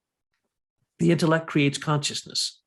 Sentience can create consciousness, but it may not. It may pull you down into the 7 deadly sins. So as your sentient soul between 21 and 28 starts to develop, you may just go full into drugs and sex and violence and whatever and never come out. Who knows? But if you do come out of that and you start to become reflective and you start to use your thinking in the proper way so that it becomes expansive and connected to the cosmic laws, the eternal laws of the cosmos, then you can really develop something special when you reach age 35 and you then start to develop your consciousness soul, which strangely enough at that point, that is really dipping all the way back down into your physical body, because consciousness is born out of the physical body. That's the difference between Buddhists and Christians. Buddhists think that the physical body is Maya, it's illusion, ignore it. Or some people will say it's just your animal body, right? Well, that's not true. Your physical body has in it eternal cosmic laws, eternal cosmic correspondences. Your physical body has in it the seeds of immortality. Take, for instance, stem cells. Take, for instance, enzymes. They are basically immortal. You can't even cognize what an enzyme does, and you have hundreds of billions of them in you. And same thing with the microbes in your stomach. You can't cognize what your physical body is doing. So who's doing that? The highest hierarchy is creating your physical body for you.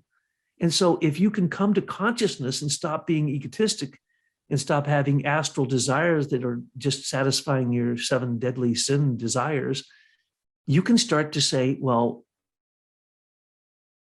my body is the temple of the divine. I don't need to go to a church. I don't need a guru. I am my own North Star. I am my own church. I am my own religion of one. And at that moment, then your body will start to talk to you and tell you about the language that it holds to express the consonants. By the way, the consonants reflect the forces of the stars, the zodiacal influences of the stars, whereas the vowels in the language represent the planets and their movement, because they're always moving like a vowel, and the vowel is always action. It's kind of like a verb, whereas consonants are kind of like an adjective. But the point is that when you're interacting with these beings in your physical body, you are doing something very high. So you should not abnegate or ignore your physical body. Your physical body brings you the intuitions that are the highest element that you can attain, which is intuition arrives in your thinking as love. And if it's not love, and if it isn't connected to love, like mercy and grace and goodness and truth and beauty are all connected to love, because they all have to be harmonious. And then they all have to give of themselves selflessly. And then what's the highest hierarchy? The seraphim. What are they? Love. They are the beings of love. What's the whole cosmos? 100% love. And that's the reason that it all works together and doesn't explode, because it's not only harmonious, but it is selflessly giving itself to others at all times. For instance, your body, the carbon in your body always is selfless and will unite with anything to make something, to grow, to advance the nature of the being that is growing. What does water do?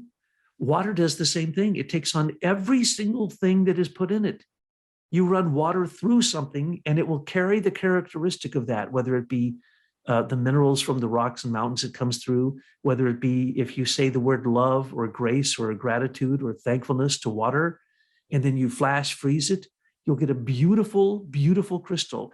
If you say nasty words, bad words to the water, you'll get an ugly crystal. This is Emoto's work, the, what's it called? The signature of water or something. No, it's not called that. But anyway, Emoto is the person who wrote a book from Steiner's indications on this.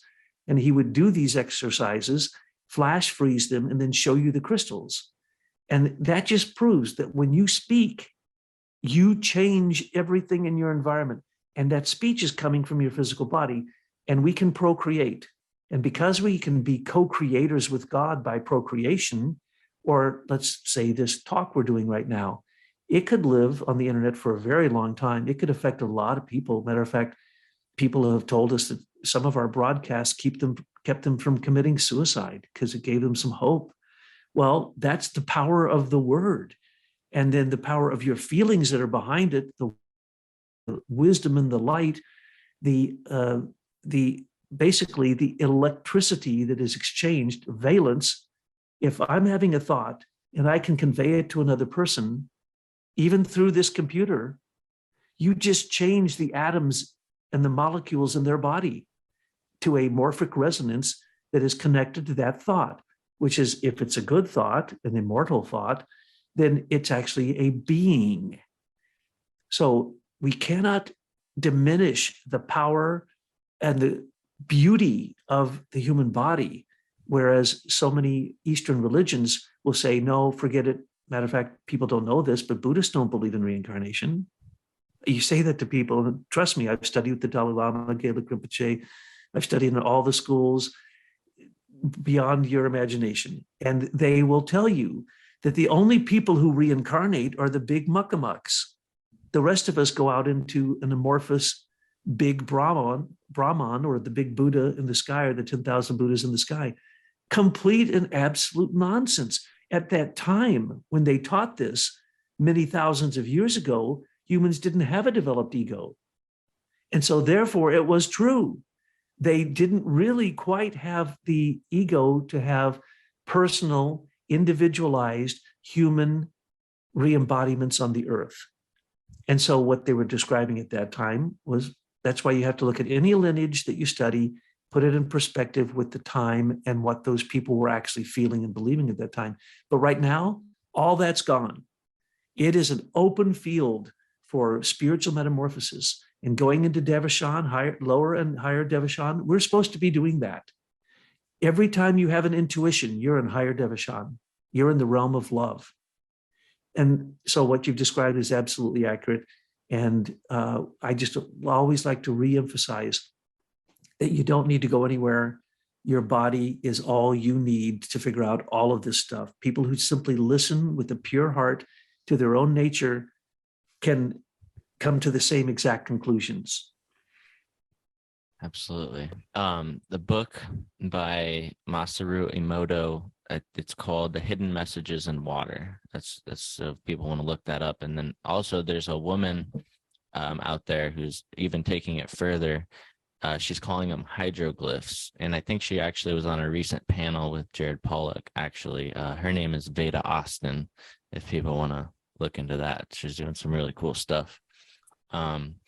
But before we get into the light ether, is there any additional comments that you would like to add in regards to the warmth ether and how it relates to the element of fire? Yes, there are two different things. First off, we are all slow burning fires. Every part of us, we're all on fire. It's just that it's a cold fire. We have cold fusion and cold fission in our stomach because we are changing one element to another, changing elements, destroying them and rebuilding them. And then we have cold fusion in our body because we are changing one element to another. This is a known fact, and yet it's completely ignored by scientists. So warmth is not the same as fire. Warmth is basically the medium that transfers you from one ether to another, from one element to another, from one kingdom to another. Everything, even when you go to sleep, the reason you go to sleep is because you tune into warmth. You become warmth. And what is warmth? It's chaotizing. And it's like light. It's levity. It's pure levity. It goes out in all directions, up and out in all directions, and down too, but in all directions. It rays out. So warmth and light are levity, sound and life are gravity. And warmth is the transitional element between the ethers, between the elements, and between everything, including consciousness. So as you're going to sleep, you can't really focus on those images that arise. If you do, you'll see infinite amount of images just streaming by that mean nothing. Because why? That's light that's chaotized. It isn't organized. When light is organized, it doesn't stream chaos, it streams wisdom. And that's what we call thought. So warmth is more important than most people would ever imagine. And of course, the warmth element, they would say, is attributed to fire, and fire is attributed to salamanders. And they don't know what a salamander is. A salamander is, that's just an example. It's not real. Why do all the others have, undying sylphs and gnomes? But when it comes down to salamanders, they'll say a salamander is in fire. Well, salamanders, of course, don't live in fire. What they're saying is that a salamander can, like a chameleon, change shapes and can withstand great heat because of the fact that they are a lizard, per se, or whatever they are. I'm not sure exactly their species, but the point is that that's just an image. The better thing would be to imagine the Pentecostal tongues of flame, or to imagine fire sprites, or to imagine the kind of sprites that happen on top of what they now show as lightning. They'll show the higher realms of lightning in the upper atmosphere, and they're incredibly more powerful than any lightning ever. And they call them sprites, right? Well, that's the kind of thing you'd have to envision to really understand warmth, because warmth pervades everything that's alive that we know of human life. And without that warmth, of course, we couldn't exist. We live in the thinnest little margin of temperature and atmosphere, and the atmosphere has to be exactly perfect, or we little humans wouldn't have any life whatsoever. So warmth may be the first element that happened on Saturn, and it wasn't really tangible. It would be about the level of less than a fragrance. And it would be physical. It wasn't physical either, like a fragrance generally is somewhat invisible. So warmth is, they think, the simplest of all the elements, but it is the most pervasive. And without that, none of the others could exist. Of course, it came out of Akasha. The first element gave birth to the other four.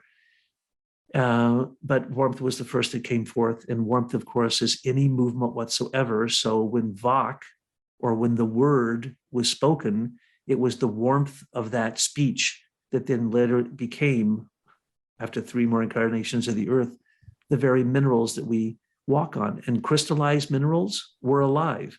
So when the fiery warmth element was in the material plane, as the earth was recapitulating itself from the 3 previous incarnations so that we could live on it, the minerals were alive.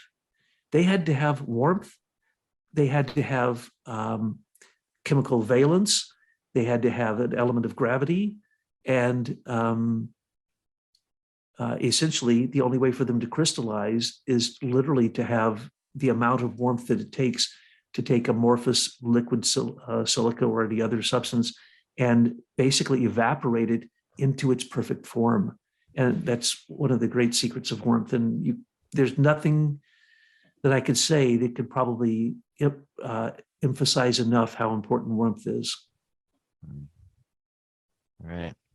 Well, the next one I think is the most difficult for myself, at least, is the light ether, or I've also heard it referred to as the mental ether. So that's interesting. But it has to do with memory, perception, reasoning, intellect, and then it's going to be the polarity elementally would be air.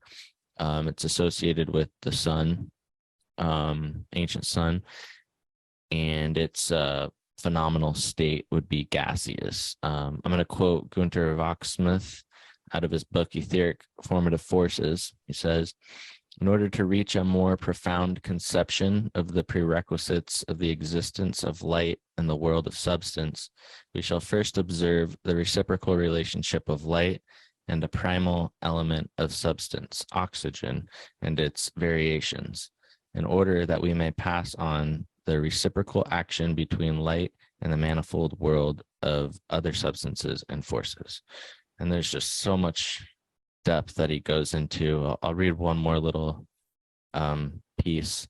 He says, Goethe calls light a primal phenomenon because it belongs among the basic elements of the cosmic process, which cannot be traced by the human understanding further back to causes accessible to our experience.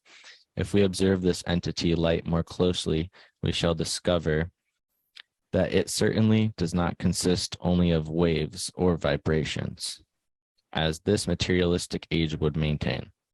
And then he goes on, but I just thought that those were a couple really interesting points. And it gets extremely complex, and he goes into pure light and how it's generated without warmth, and its flame is cold. And then there's something called the Smith-L flame, or something along those lines. And then he talks about heat light.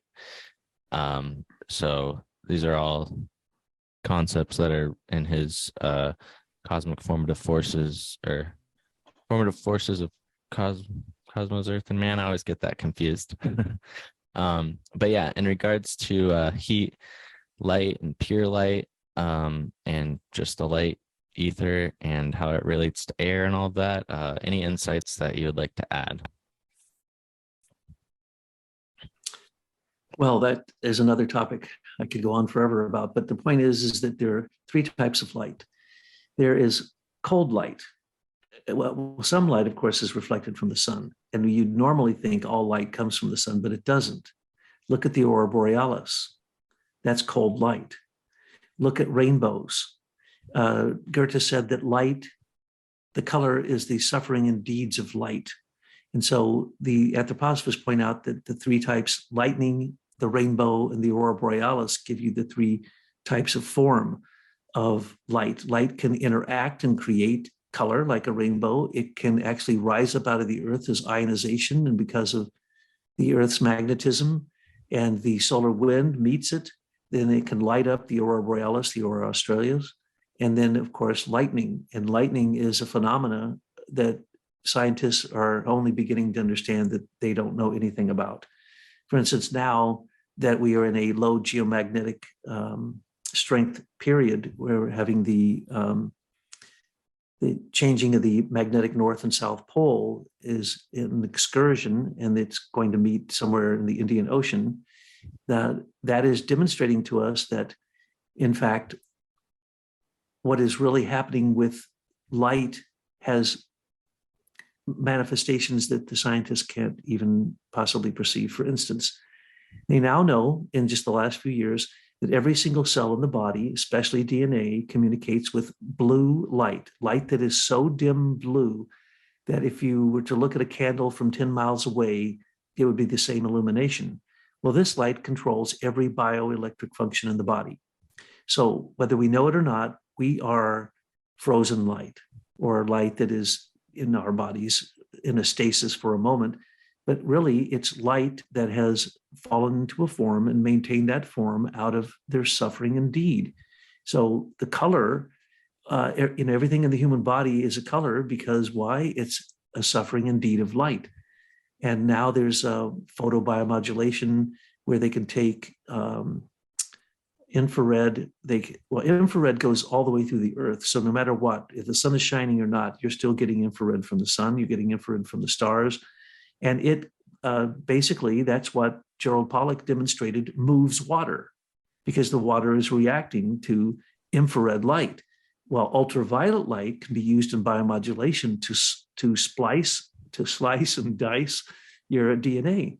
They can change you overnight by simply taking light, sending in luciferase, identifying what part of your DNA they wish to cut out, and then they can cut it out with ultraviolet. Now, ultraviolet and gamma, well, they're supposed to kill us. Well, isn't it funny that they have such power over our DNA, and that, in fact, light is what creates all of our bioenergetic exchange? They'll tell you, of course, that it's adenosine triphosphate, or it's this or that in the cell, but now they have conclusively proved that it is blue light, very, very, very dim blue light below the spectrum of infrared. which we can't actually see with our eyes. So we are light beings, whether people want to acknowledge it or not. And in light that comes directly from the sun, it's filled with warmth, light, sound, and life. Unfortunately, the reason we don't understand light down here is because we try to use the same ideas that we use watching, observing the phenomena of light in this plane, in this atmosphere, a very controlled atmosphere, and then we try to project that onto what a sun is, what a galaxy is, what the lights in the sky are, what dark matter is. All of that is sheer speculation. That is sheer theory. We need to stick with what we know. If you flash blue and red lights at a certain frequency at a person, they'll go into trauma. They will go into, they can go into hypnotic state. They can be overstimulated into fear, anger, hatred, or ecstasy. So simply flashing lights at people at a certain frequency and a certain color can control the response of your brain. And so we need to understand that light, particularly as we watch it in movies and on the screen and on, you go to the theater, if you stand outside of a room of someone watching TV, you will see that the light is assaulting them. Just try this. Have a TV going in a room with no lights on, stand outside and look at the light. It is assaulting the person. It is ripping them to pieces. It is tearing them to pieces. It's causing adrenaline, cortisol, all kinds of reactions from your adrenal glands and from your kidneys to bombard your brain to say, stop, this is harming me. And so we don't understand that light is a consciousness. It's a being, and it can be manipulated for good or ill.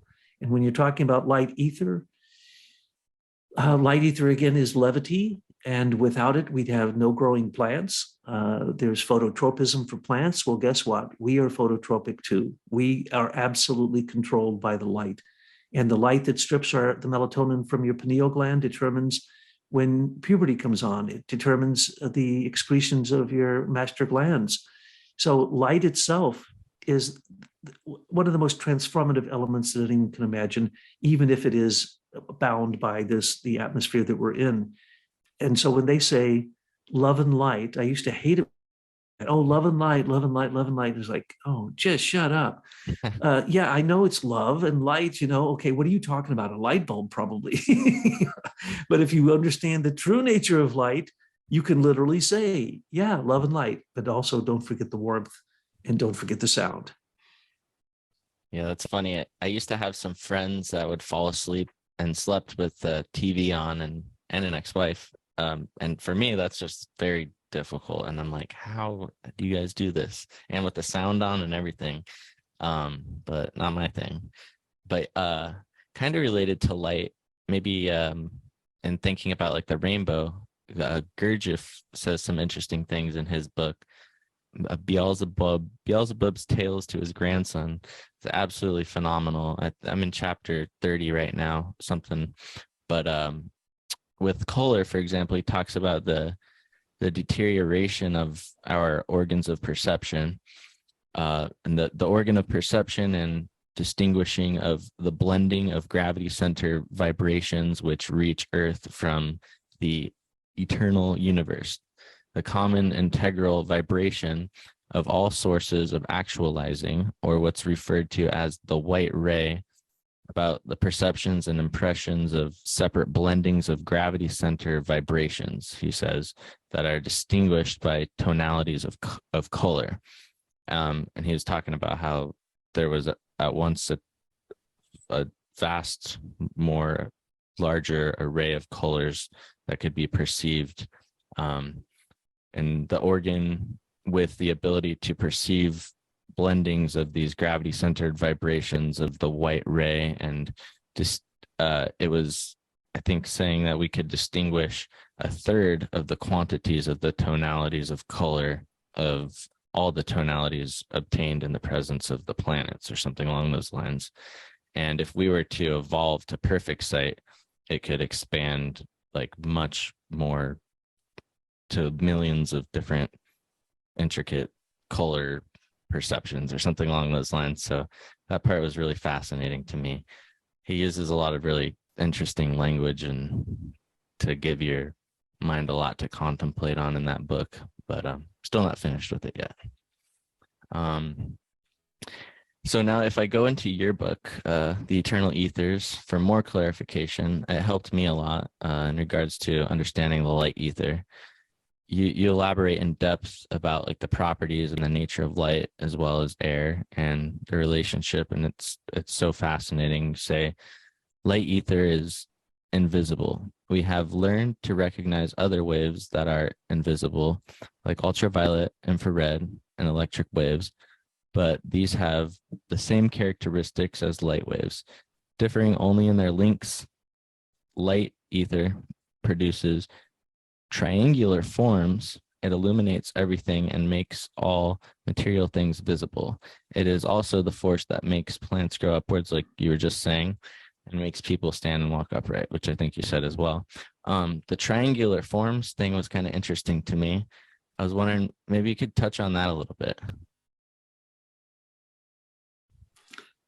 That's where it gets really dicey. Now, the reason that it's dicey is because in the past, when they talked about the tattvas, if you go to Rama Prasad's book, Nature's Finer Forces, it will tell you how to manipulate these things in a way that can heal you, but if you do it wrong, it can harm you tremendously. So we have to be very careful with that. In terms of what light can do for you, essentially, it awakens you, because first off, let's just take what NASA has done. NASA has taken what's called photoluminescence. And what can they do with photoluminescence? Levitate anything. They do it with water, and they show that different frequencies of light, of sound, can actually create light and can also create anti-gravitational responses. And this has been known for a very long time. So when we're talking about light, we are talking about a force that is incredibly powerful. But when you want to go and you understand the shapes of the ethers, it gets very dicey. What you do is you can take a mirror, breathe on the mirror, and depending upon which of the tattvas, which of the ethers are predominant for 20 minutes, because they go through 5 cycles of 20 minutes. The second the sun rises, it's the warmth ether for 20 minutes. Then the next 20 minutes is light. Then the next 20 minutes is sound. The next 20 minutes is, it starts off with akasha, then warmth, light, sound, life. And so, and now they know this. There's these gigantic tubes that are rolling across the earth from the moment that the sun rises, where the light then stimulates these responses that are measured in the human body in 20-minute cycles. If you know the exact moment that you were ill, and you know exactly what ether was active, then you can countermand it by going to the opposite part of your body and slowing down the blood circulation there and healing yourself. So you can heal yourself very, very quickly with these things if you understand them. But when you breathe onto a mirror, it'll be a different shape depending on which ether it is that is active in that 20-minute period. So this is a science of the future that will literally be the great healing science of the future. And Rama Prasad attempted to help people understand it in his book, Nature's Finer Forces. But Rudolf Steiner and others pointed out that it's extraordinarily dangerous. I've only known a couple people who ever did this and looked at those forums, because otherwise, the only place you're going to find those forums is in Kirlian photography.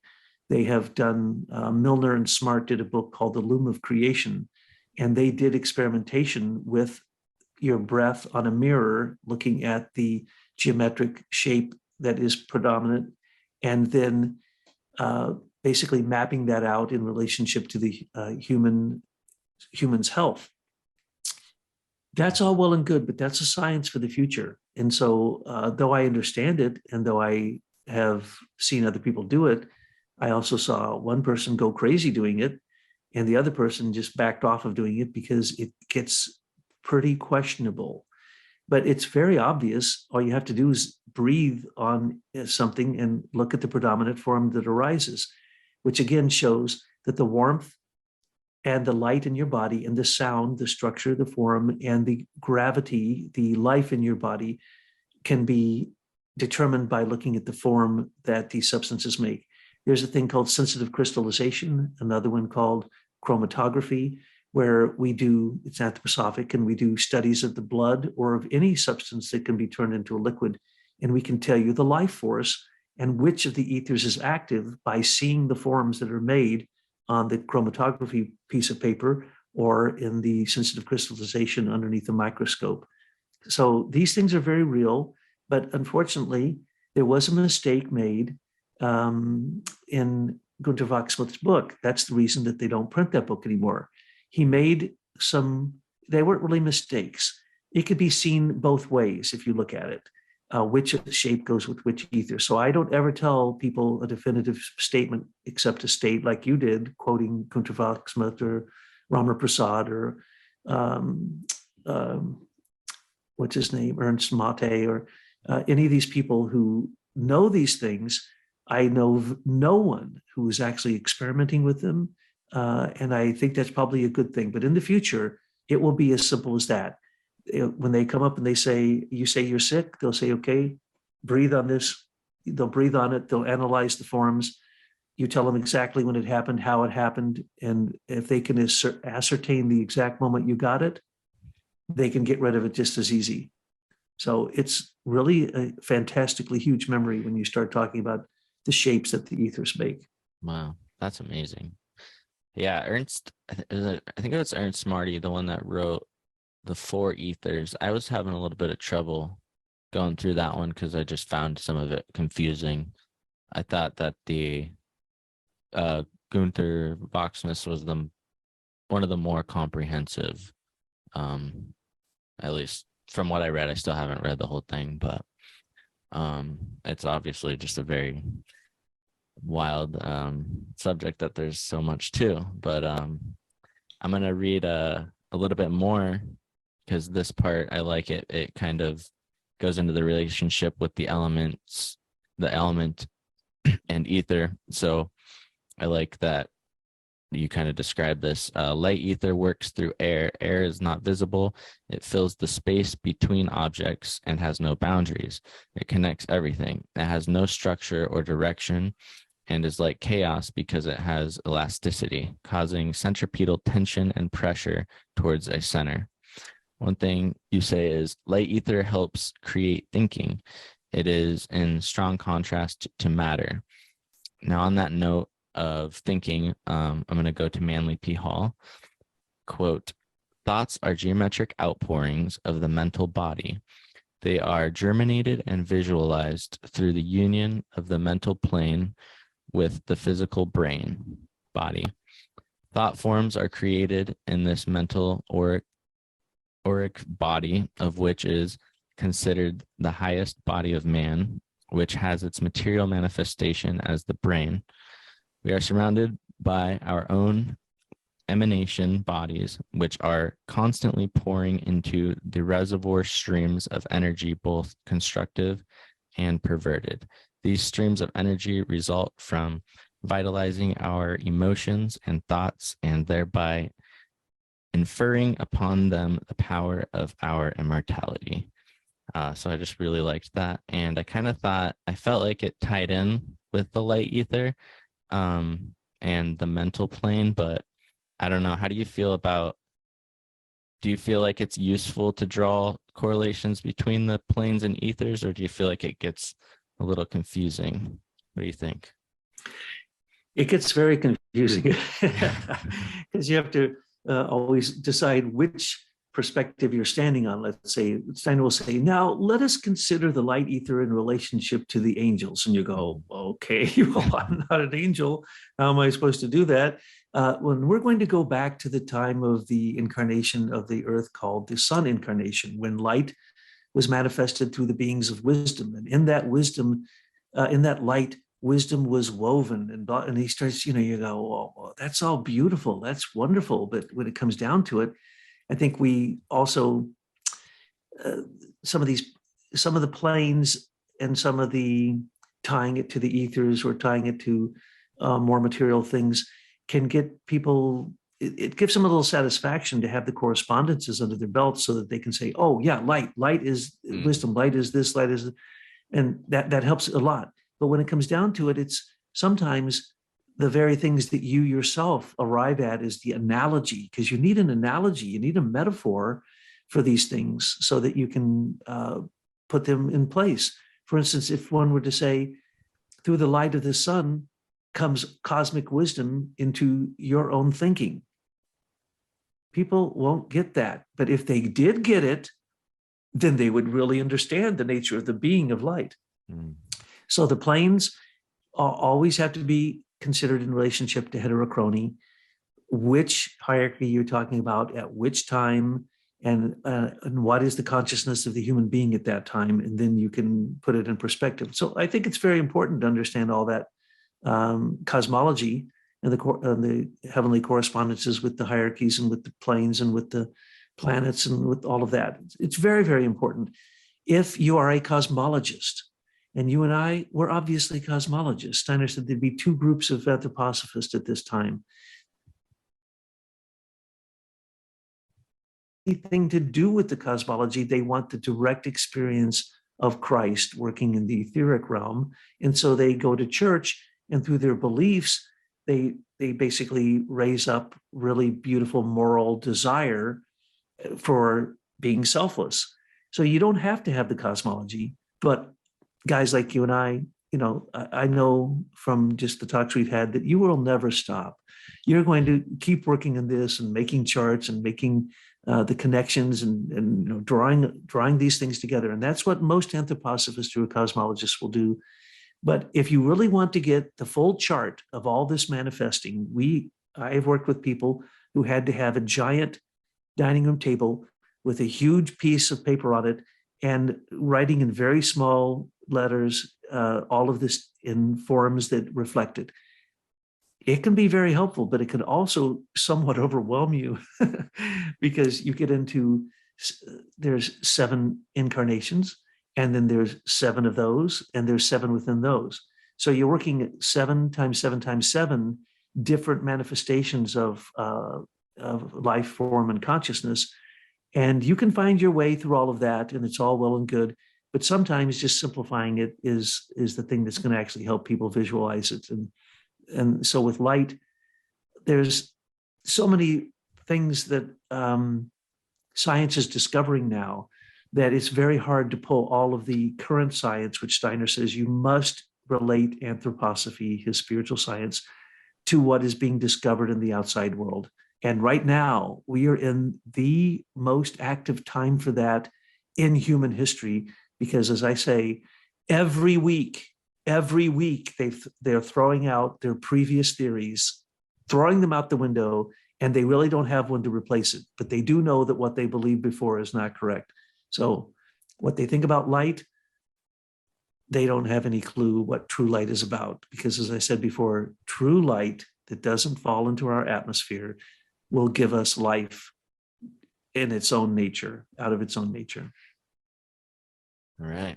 I'll open this next one up with some more paraphrasing from Gurdjieff's Tales from Beelzebub, where he talks about a law which has largely failed to reach us 3-brained beings, where he references a small number of initiates or the adherents of legomanism, whom are striving to preserve the knowledge of this law through their productions. And he describes this law as the law of action of the vibration arising in the atmosphere of enclosed spaces.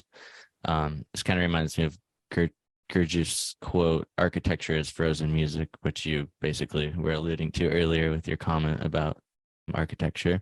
So the tonal or sound ether, or I've seen it referred to as a humidic ether or the chemical ether, associated with the element of water, the foundation for all fluids, its phenomenal state would be fluid. Paraphrase a little bit more, and this is in your book, I believe, in a refinement of Günter Wachsmuth's work. Space is interpenetrated by waves produced by the forces of the chemical ether, which dissolve and unite substances through geometric, morphological, and harmonic resonance. Chemical ether has a tone and sound nature, of which sensible sound or tone heard by the physical ear is only an outward expression, that is an expression that has passed through air as a medium. Tone ether is the type of ether that separates and connects. Music is thus based on a force that separates and at the same time recombines what was separated in a harmonious way. Tone ether works through proportions, distances, and measures. It separates and recombines, creating a unified whole.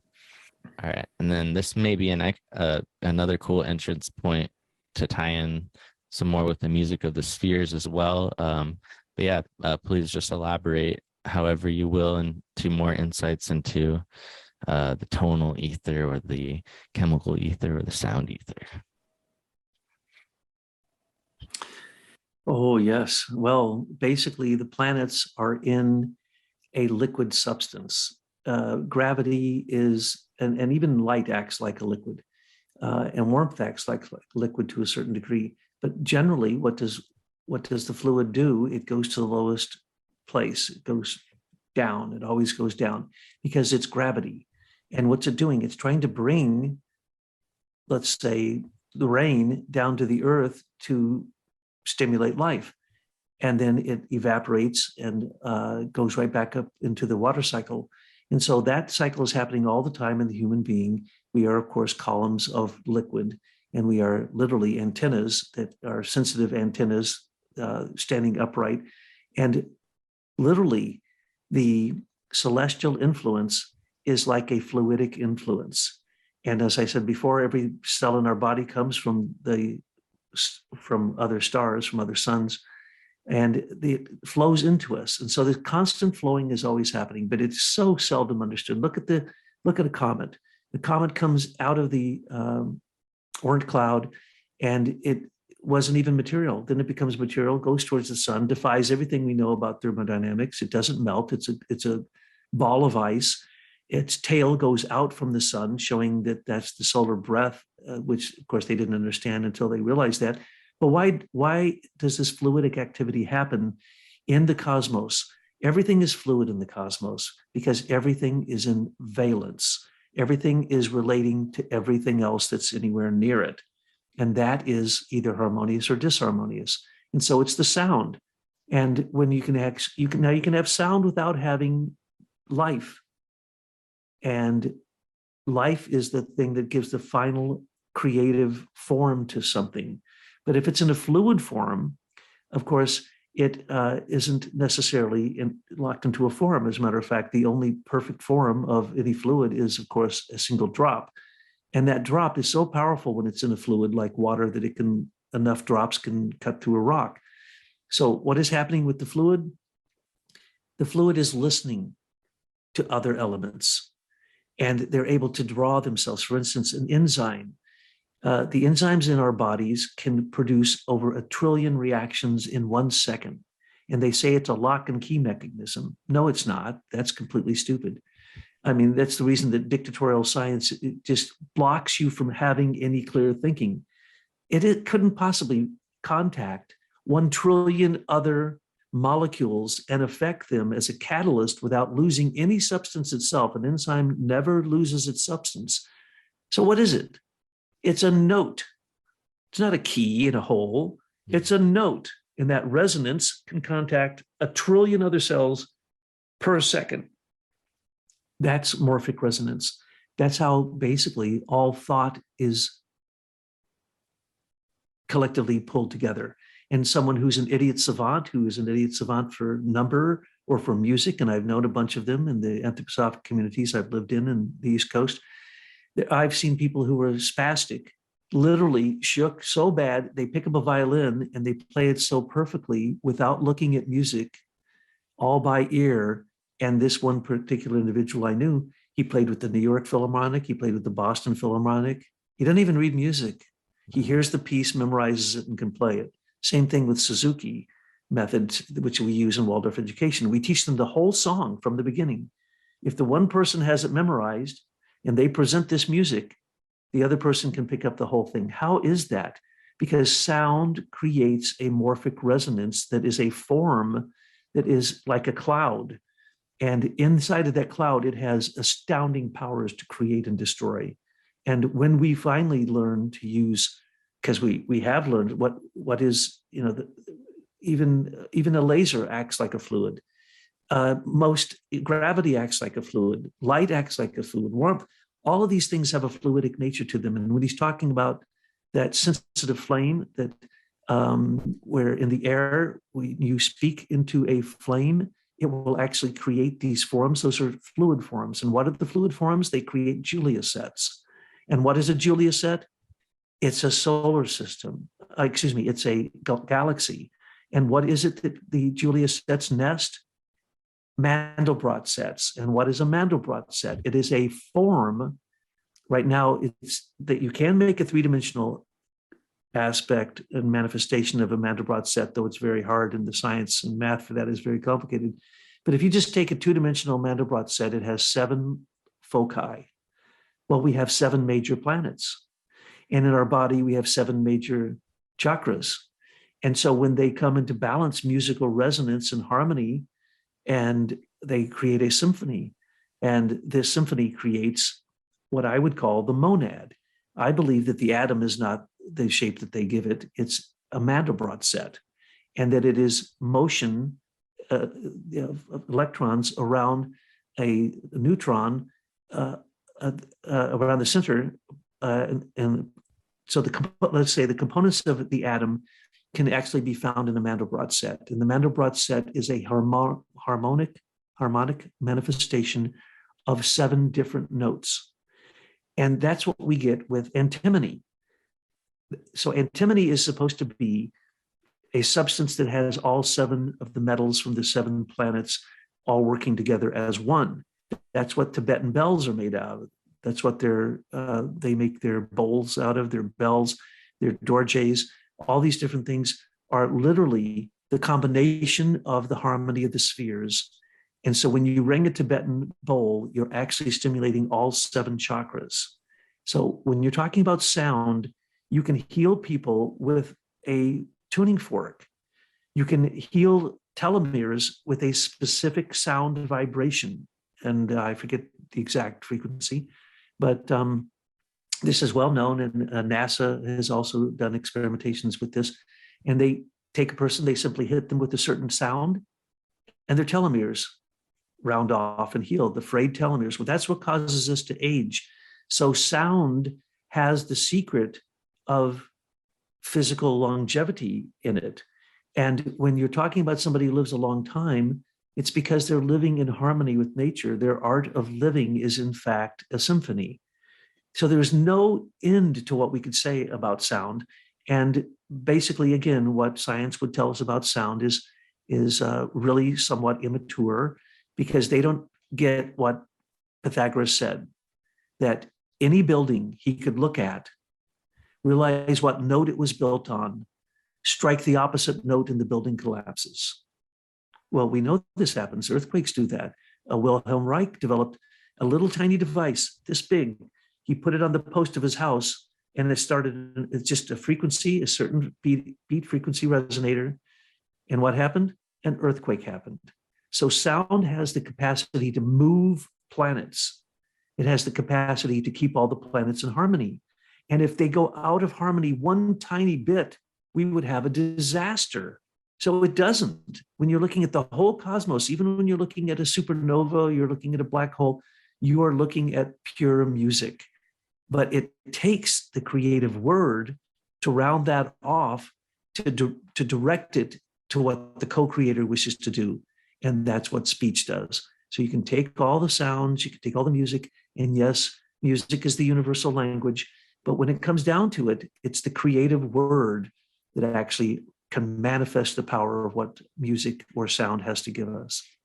Wow, that was amazing. I had no idea that the Tibetan bowls were made with antimony either. And because alchemically I've heard that antimony contains within it the 7 aspects of the planets, and so with the 7 notes, that's awesome. And that 7-foldness, I think Gurdjieff refers to it as a hepta hari pashina or something like that, I'm thinking.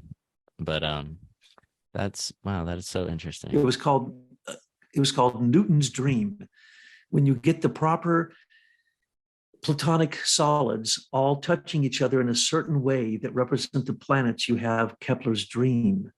And this is the key factor. Now they cheat because you can get antimony and you can get cadmium and nickel and iron and all these other metals in a pretty clear mixture that never corrodes and that comes from meteorites. So in every single true Tibetan bowl, dorje, Vishnu Vajra, whatever, any of their spiritual weapons, like this one, this is a Vishnu Vajra, but it's in crystal. But any of these spiritual weapons have meteorite in them because it causes them not to corrode. It causes them to have incredible strength. And initially, in the Bronze Age, it was meteorite that was found because you had to refine iron to use it for the Iron Age. But they would take meteorite and they'd melt it down and put it into the bronze, and it would make it extremely hard. And you can actually identify exactly when a weapon head, a spearhead, or a sword or a knife was created if it has meteorite in it. We've done studies like this when we were vetting certain things that we were trying to figure out what they were in history and whether they were real. Trying to figure out if this real spearhead really goes back to a Magna Hasta of the 1st century, things like that. So yes, with sound, if you take meteorite and the meteorite has enough of the right metals in it, you create truly magical things. Matter of fact, the Indonesians believed that those meteorites were gods, and they created knives called krises, and they would go into trance as they were hammering them out, and they would use their lips to cool the metal and yet not burn their lips. So when you start talking about the magic of the metals in meteorites, or the combination of the metals, which are really the sounds of the planets, you create a substance that goes beyond anything. You can create a substance that goes beyond anything that's on Earth and actually is a transcendental physical element through sound that can become quite selfless in its nature. And that's the reason that they're used for creating music. Wow. You said Visha Varsu. Is that what was the name of that? This is a Vajra, and this is a Vishnu Vajra because it's a double Vajra. Okay. So it's the male and the female. And by the way, you see the 4 elements here and the one in the middle, that's the ethers. Mm-hmm. Each one of these represents the ethers. And when you use it as a spiritual weapon, these two spin different directions and they create what's called the diamond lightning bolt, or the Wangpo Dorje, or the Great Dorje, the lightning bolt, diamond hard Dorje. And that's what they're making reference to, or the combination of the 7 metals in the proper way, that they in fact become a lightning bolt of consciousness. And when you put the male, these are 2 males put together, but they're used as a spiritual weapon. And I have seen my teacher create one of those just right here where I could see him, and he projected it at a cloud and he didn't want his barbecued food to get rained on. And he split a cloud so that 2 feet over here, it's pouring down rain, 2 feet over here, it's pouring down rain. But as long as he kept that Vishnu Vajra spinning in the right direction and knowing what they represent, he was able to split a cloud and not be rained on. I've seen him do this repeatedly. Okay, that's so interesting. And this, I actually wanted to ask you about this. I think I had written this in my notes for actually a while ago, but I forgot the name of it and I wasn't sure what it was called. I think it was Tom Brown who actually had introduced me to that symbol, but I don't know if he elaborated much on it. But I've seen these ones that are like these big ancient devices, but the ones I've seen are double-sided. They're not 4. It's just one single one, and they're pretty big, and they have like the ends of them have these particular, I don't know how to explain it, but yeah, I wanted to ask you about those big ones. Were these some kind of like ancient technological devices or something? Because I think that they have excavated some of these or gotten some of these in archaeological digs or something where they have these big ancient ones that look like what you're wearing, but it's only it's only one. It's not the cross. It's just like one that you could like hold with your hand or something like that. But yeah, do you have any insight into what those were? I'm not exactly sure what you're making reference to. So they look like a dorje, but they were very large. Yeah, it's just a double-sided one, but it's like a huge version, like say like this big, and like you could hold it Yeah. with your hand or something. But if you look them up online, which I couldn't remember the name to search them, but you can find these, and they're very expensive, and they're some kind of ancient relics or something, but I couldn't really find a lot of information. That's something that I wanted to ask you about, but I'll have to try to dig that up and then send it to you to see if it looks familiar to you or anything. Now, are they round and look like an album? The middle of them Or are cylindrical in the middle, but the ends of them are actually, they kind of, there's different shapes to them, but they're all kind of like the same thing. Yeah, I'll have to find some, and they're not all identical. it sounds like Yeah. yeah, it sounds like a purba. And a purba is used to create sacred space. And they can be very large because sometimes they use them, outside of the temple and they stick them in the ground. But I'm not sure that that's what you're talking about. I think I'd have to probably see that. But in terms of sound, in the Tibetan plateau, they found all these things that look like albums. And in the album, and they go around just like in a record, and they have all these different grooves in them. And people have no idea what they are. And people will tell you they're from aliens.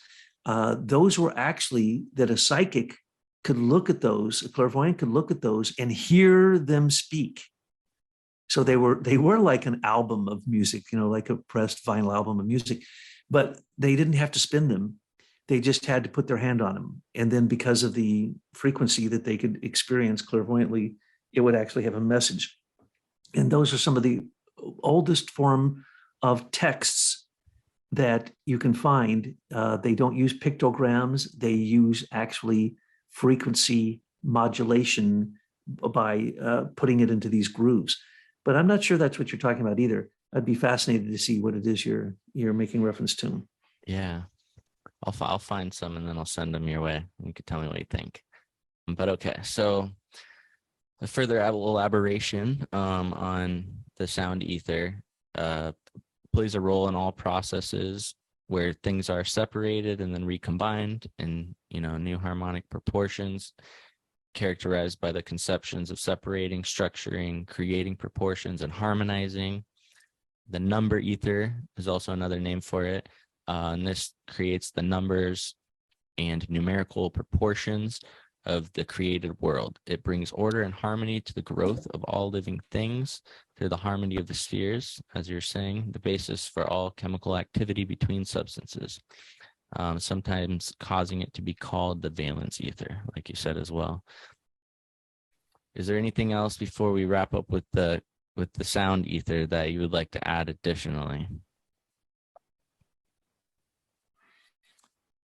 Just that I think that we barely scratched the surface with science with what sound can do. And I think that in the future, as I predicted also, light will be one of the great healing forces.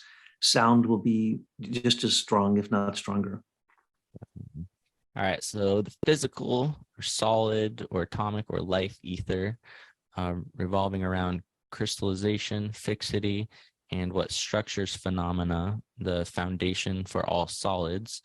Its elemental polarity would be associated with earth. So its form building tendency, when it can exert its effect unhindered in substance, leads to square shapes that are expressed, for instance, in crystallizing salt, which I've done this myself. I can attest to that. Life ether is the great healer. This allows physical processes that have gone wild to reintegrate themselves back into the life processes to create the balance of health again. This develops the quality of integrating and uniting. So take it away and go ahead and elaborate any further that you would like on the life ether. Yes, well, life ether is one that's so little understood. It's called the third force when it becomes a manifestation in the physical world, which can move objects.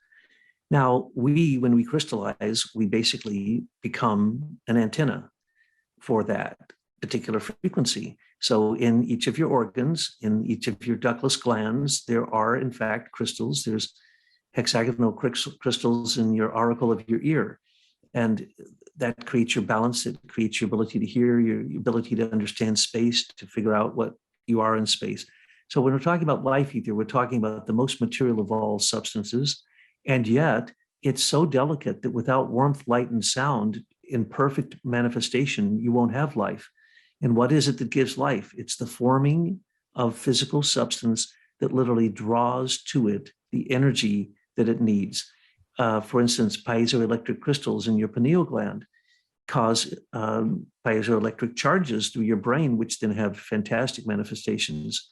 That would be true with the any crystalline structure in your body from enzymes, from your ductless glands like estrogen, testosterone, melatonin. All these things are crystal structures. And the crystal structures are so important. Steiner calls the calcium carbonate crystal structures, which of course is life ether, because they are a specific, exact structure that is the same for every single piece of calcium carbonate crystal that goes through this process. It's the same in everyone's body, right? So the crystals in your head, the brain crystals in your head are the same as the brain crystals in everybody else's head, except that you do get a choice. You can either create calcium carbonate or you can create calcium phosphorate or calcium calcate. Those other two will kill you, but calcium carbonate gives you life and it causes your intelligence. They literally used to say that your IQ is determined by how many brain crystals are in your pineal gland, absolutely directly proportional. But they also said that you're born with them and you can't add to them. They now know that's nonsense. And they have a thing called biomineralization, where you go through what Steiner calls the etherization of the blood, or the earthly and cosmic nutrition stream, where you change carbon, which is this selfless element, through oxygen, through nitrogen, through hydrogen, and through sulfur or phosphorus. You actually change calcium into calcium carbonate crystals. And once you deposit them in your pineal gland, they are an antenna for higher thinking. Now, if you deposit one of the other two negative types of calcium in your pineal gland, it shortens your life, causes you not to be able to think as clearly from the pineal to the pituitary through the midbrain. And so essentially, crystallization of the most physical substance, which is all done, of course, by gravity, is the key factor. That's why the stone from Lucifer's crown was a stone. That's why the Grail was made from that stone. That's why they will refer to all of these things. But you got a Grail in your head and you have one in your heart. The electric energy coming out of your heart, you'll hear crazy numbers here, but they'll say it's 100 times stronger than the electric charge from your brain. Some will say 10,000 times stronger. That's because the heart, there's no limit to the heart and the energy that can create your torus field around you. Same thing with your pineal gland and your brain. So these are all based upon crystals. The heart is all based upon potassium, sodium reactions going across your atrial sinus node. So again, it's the crystals in your blood, like silica, iron, like potassium, sodium. These are the elements, and people think they're not important, but here's a little fact for you. You can't digest a single vitamin if you don't have an ionized mineral that relates to it in your body. So all those vitamins you're taking will do zero good if you don't have the tiniest speck of ionized minerals that are necessary. For instance, you need zinc, well, I could go into a whole list of them, but you need certain elements, certain minerals. They have to be ionized, because the ionized ones are now more alive than just, the dead mineral substance. These are crystals that have been given life through defying gravity. So as you're transforming carbon from the heart through nitrogen, oxygen, hydrogen, and sulfur, or phosphorus, you are in fact changing this crystal, and you are heating it up and going through basically cold fusion to change it into another element.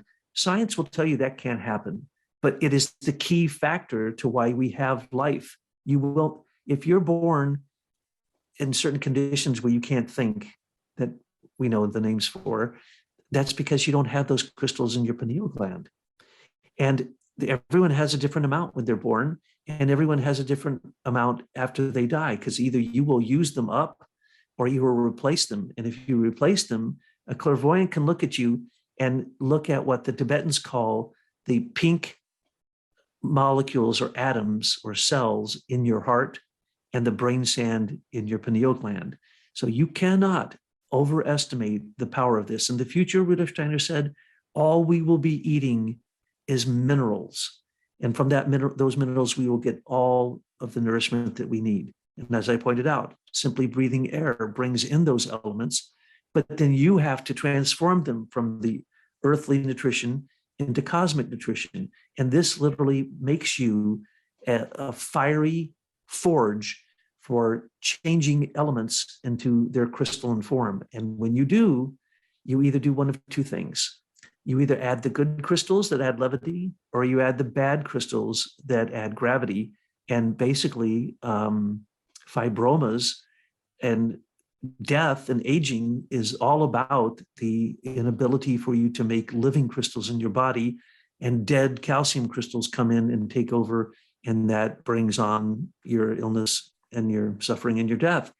So you cannot, again, overemphasize any of these ethers, because they are absolutely profound elements that have yet to be really discovered. Science may tell you the phenomena that they witness as they're trying to destroy things, because that's what they analyze. Ana means to kill. They analyze, they kill things.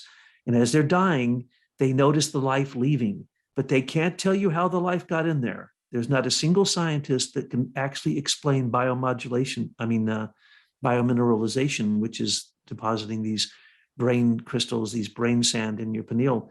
They can't describe how that happens. They do not know how that happens. They don't understand how it gets beyond the blood-brain barrier, and they don't understand how it gets in the pineal gland.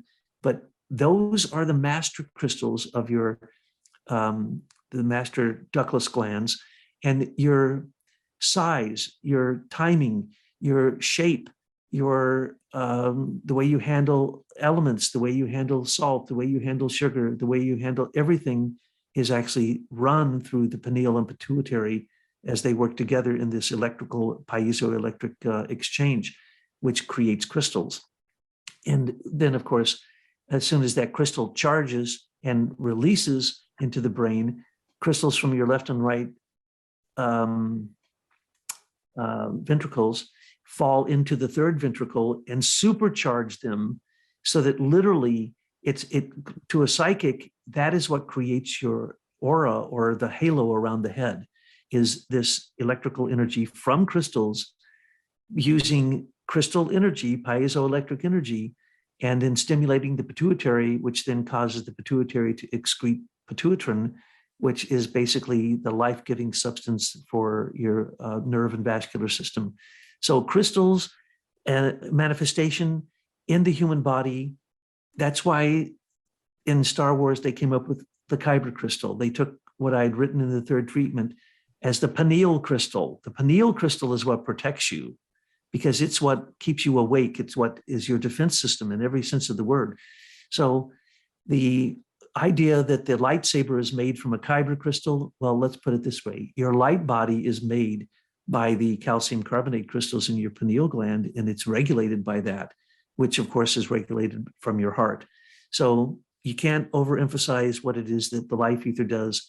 And it is, of course, the forces of gravity. It can only happen down here in the place where the warmth, the light, and the sound has set up the ability for life to manifest. And then when you bring that extra warmth, that extra burning of carbon, you actually create this system of crystallizing in your body that is good crystallizing, instead of the death processes, which are the bad crystallizing.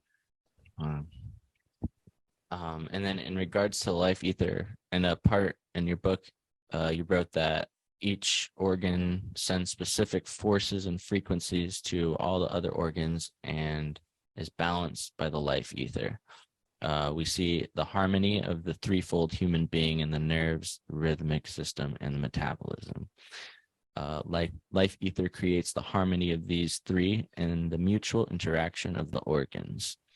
So on this note of the threefold nature of the human being, there's a lot we could expand on with that threefoldness of things, but I'm going to reference Gurdjieff as he constantly talks about the three-brained beingness of humanity as well, and how we are unaware of a law called equalization of many-sourced vibration, which is basically harmonizing our thinking, feeling, and willing, something that you talk about all the time. And the disproportionate expenditure of the capacities of the three brains arises diseases due to the premature exhaustion of one or two of these brains. Is there anything that you'd like to add in addition to those comments? He's absolutely right. The neocortex is thinking. It's the human brain. The mammalian brain, the midbrain, is, of course, for mammals. And then the cerebellum is, of course, for all animals. So you have what would be called reptilian, mammalian, and human, neocortex, midbrain, and hindbrain. But what they oftentimes don't mention is that if you don't have the corpus callosum to connect to the left and right side of the brain to begin with, that's the first stage. And that's called the bicameral mind. And so, yes, he's absolutely right. This threefold nature of the human being is explicitly shown in the perfection of the head, with thinking, feeling, and willing being separated into those three areas of the brain. And the thing that connects them now, something science has just realized, is it looks like an Aeolian harp. It's called the striatum. It's in the midbrain, and it harmonizes the neocortex with the cerebellum. And it is absolutely a magical element of the brain that you can't even find a picture of it. Science doesn't want to talk about it because they don't know what it does. They have no clue what it does, but it is the thing that controls memory. It's the thing that controls your body and your thinking. And so the striatum is something that is a key factor to make sure that your triune brain becomes a unified brain. So amazing. All right. Well, just do some closing kind of comments and stuff. The physical body is composed of both the chemical, tonal, or sound, dense form, and the etheric double. It's like the shell that contains the material and the subtle forces. So each one of the ethers express themselves on the material plane as the four elements perceivable in the world of phenomena. What creates our experiential individual realities when we move through the world and interact with it is various vibratory rates of sense perceptions of phenomena that we are receiving. So our states of consciousness are directly linked to essentially the vibratory rate that we are attuned to. When we are exposed to a particular substance or particular musical tone, these things all interact with our being and have the potential to shift our vibratory rate and attune us to other planes of conscious experience. Quote Manly P. Hall, practically all of the occult wisdom of the world is based upon the knowledge of the four ethers and their powers as factors in the unfoldment of form combinations. The ether is not the world itself, but merely a substance capable of carrying or perpetuating that which the product of some other sphere. Ether was referred to by ancients as the hypothetical mirror of eternity because it mirrors the world of nature into concrete form, vitalizing and impregnating this form with the sparks of life which it contains within itself. So yeah, I like those comments. He talks about in that ether as the singular, but still I just thought those are such great statements. So yeah, I mean, we covered so much, and we could go on for days on this, but I'll give you an opportunity to give any kind of last closing thoughts or statements, or really just anything that you want. Just that I'm so glad that you study Manly P. Hall, because he is wonderful and his stuff is some of the clearest you'll get. He's got a book on the occult anatomy of the human being, which goes into a lot of these things.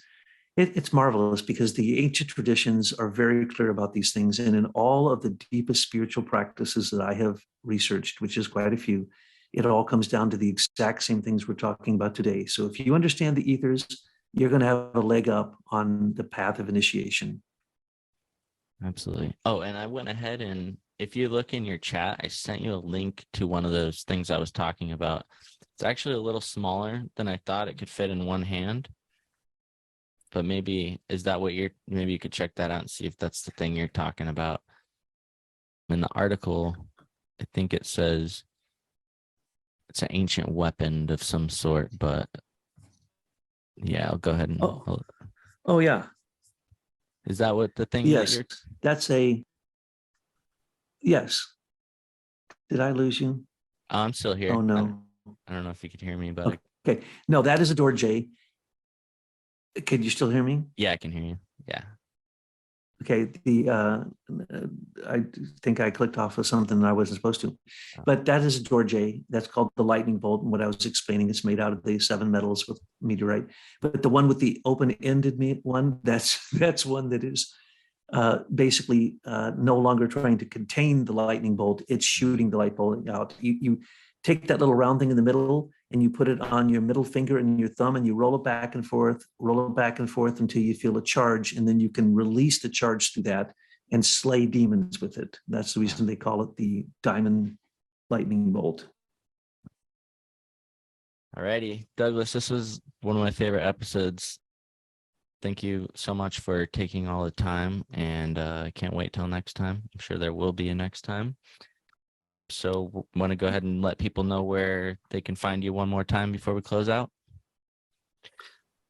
Sure, at ourspirit.com and on Gab, if you want to follow us with geopolitical stuff and all kinds of stuff, if you want to keep up to date with what my wife Tyler and I are doing, you go to Gab and you become a member and you go to Gabriel's_horn, Gabriel's horn with an underscore in between them.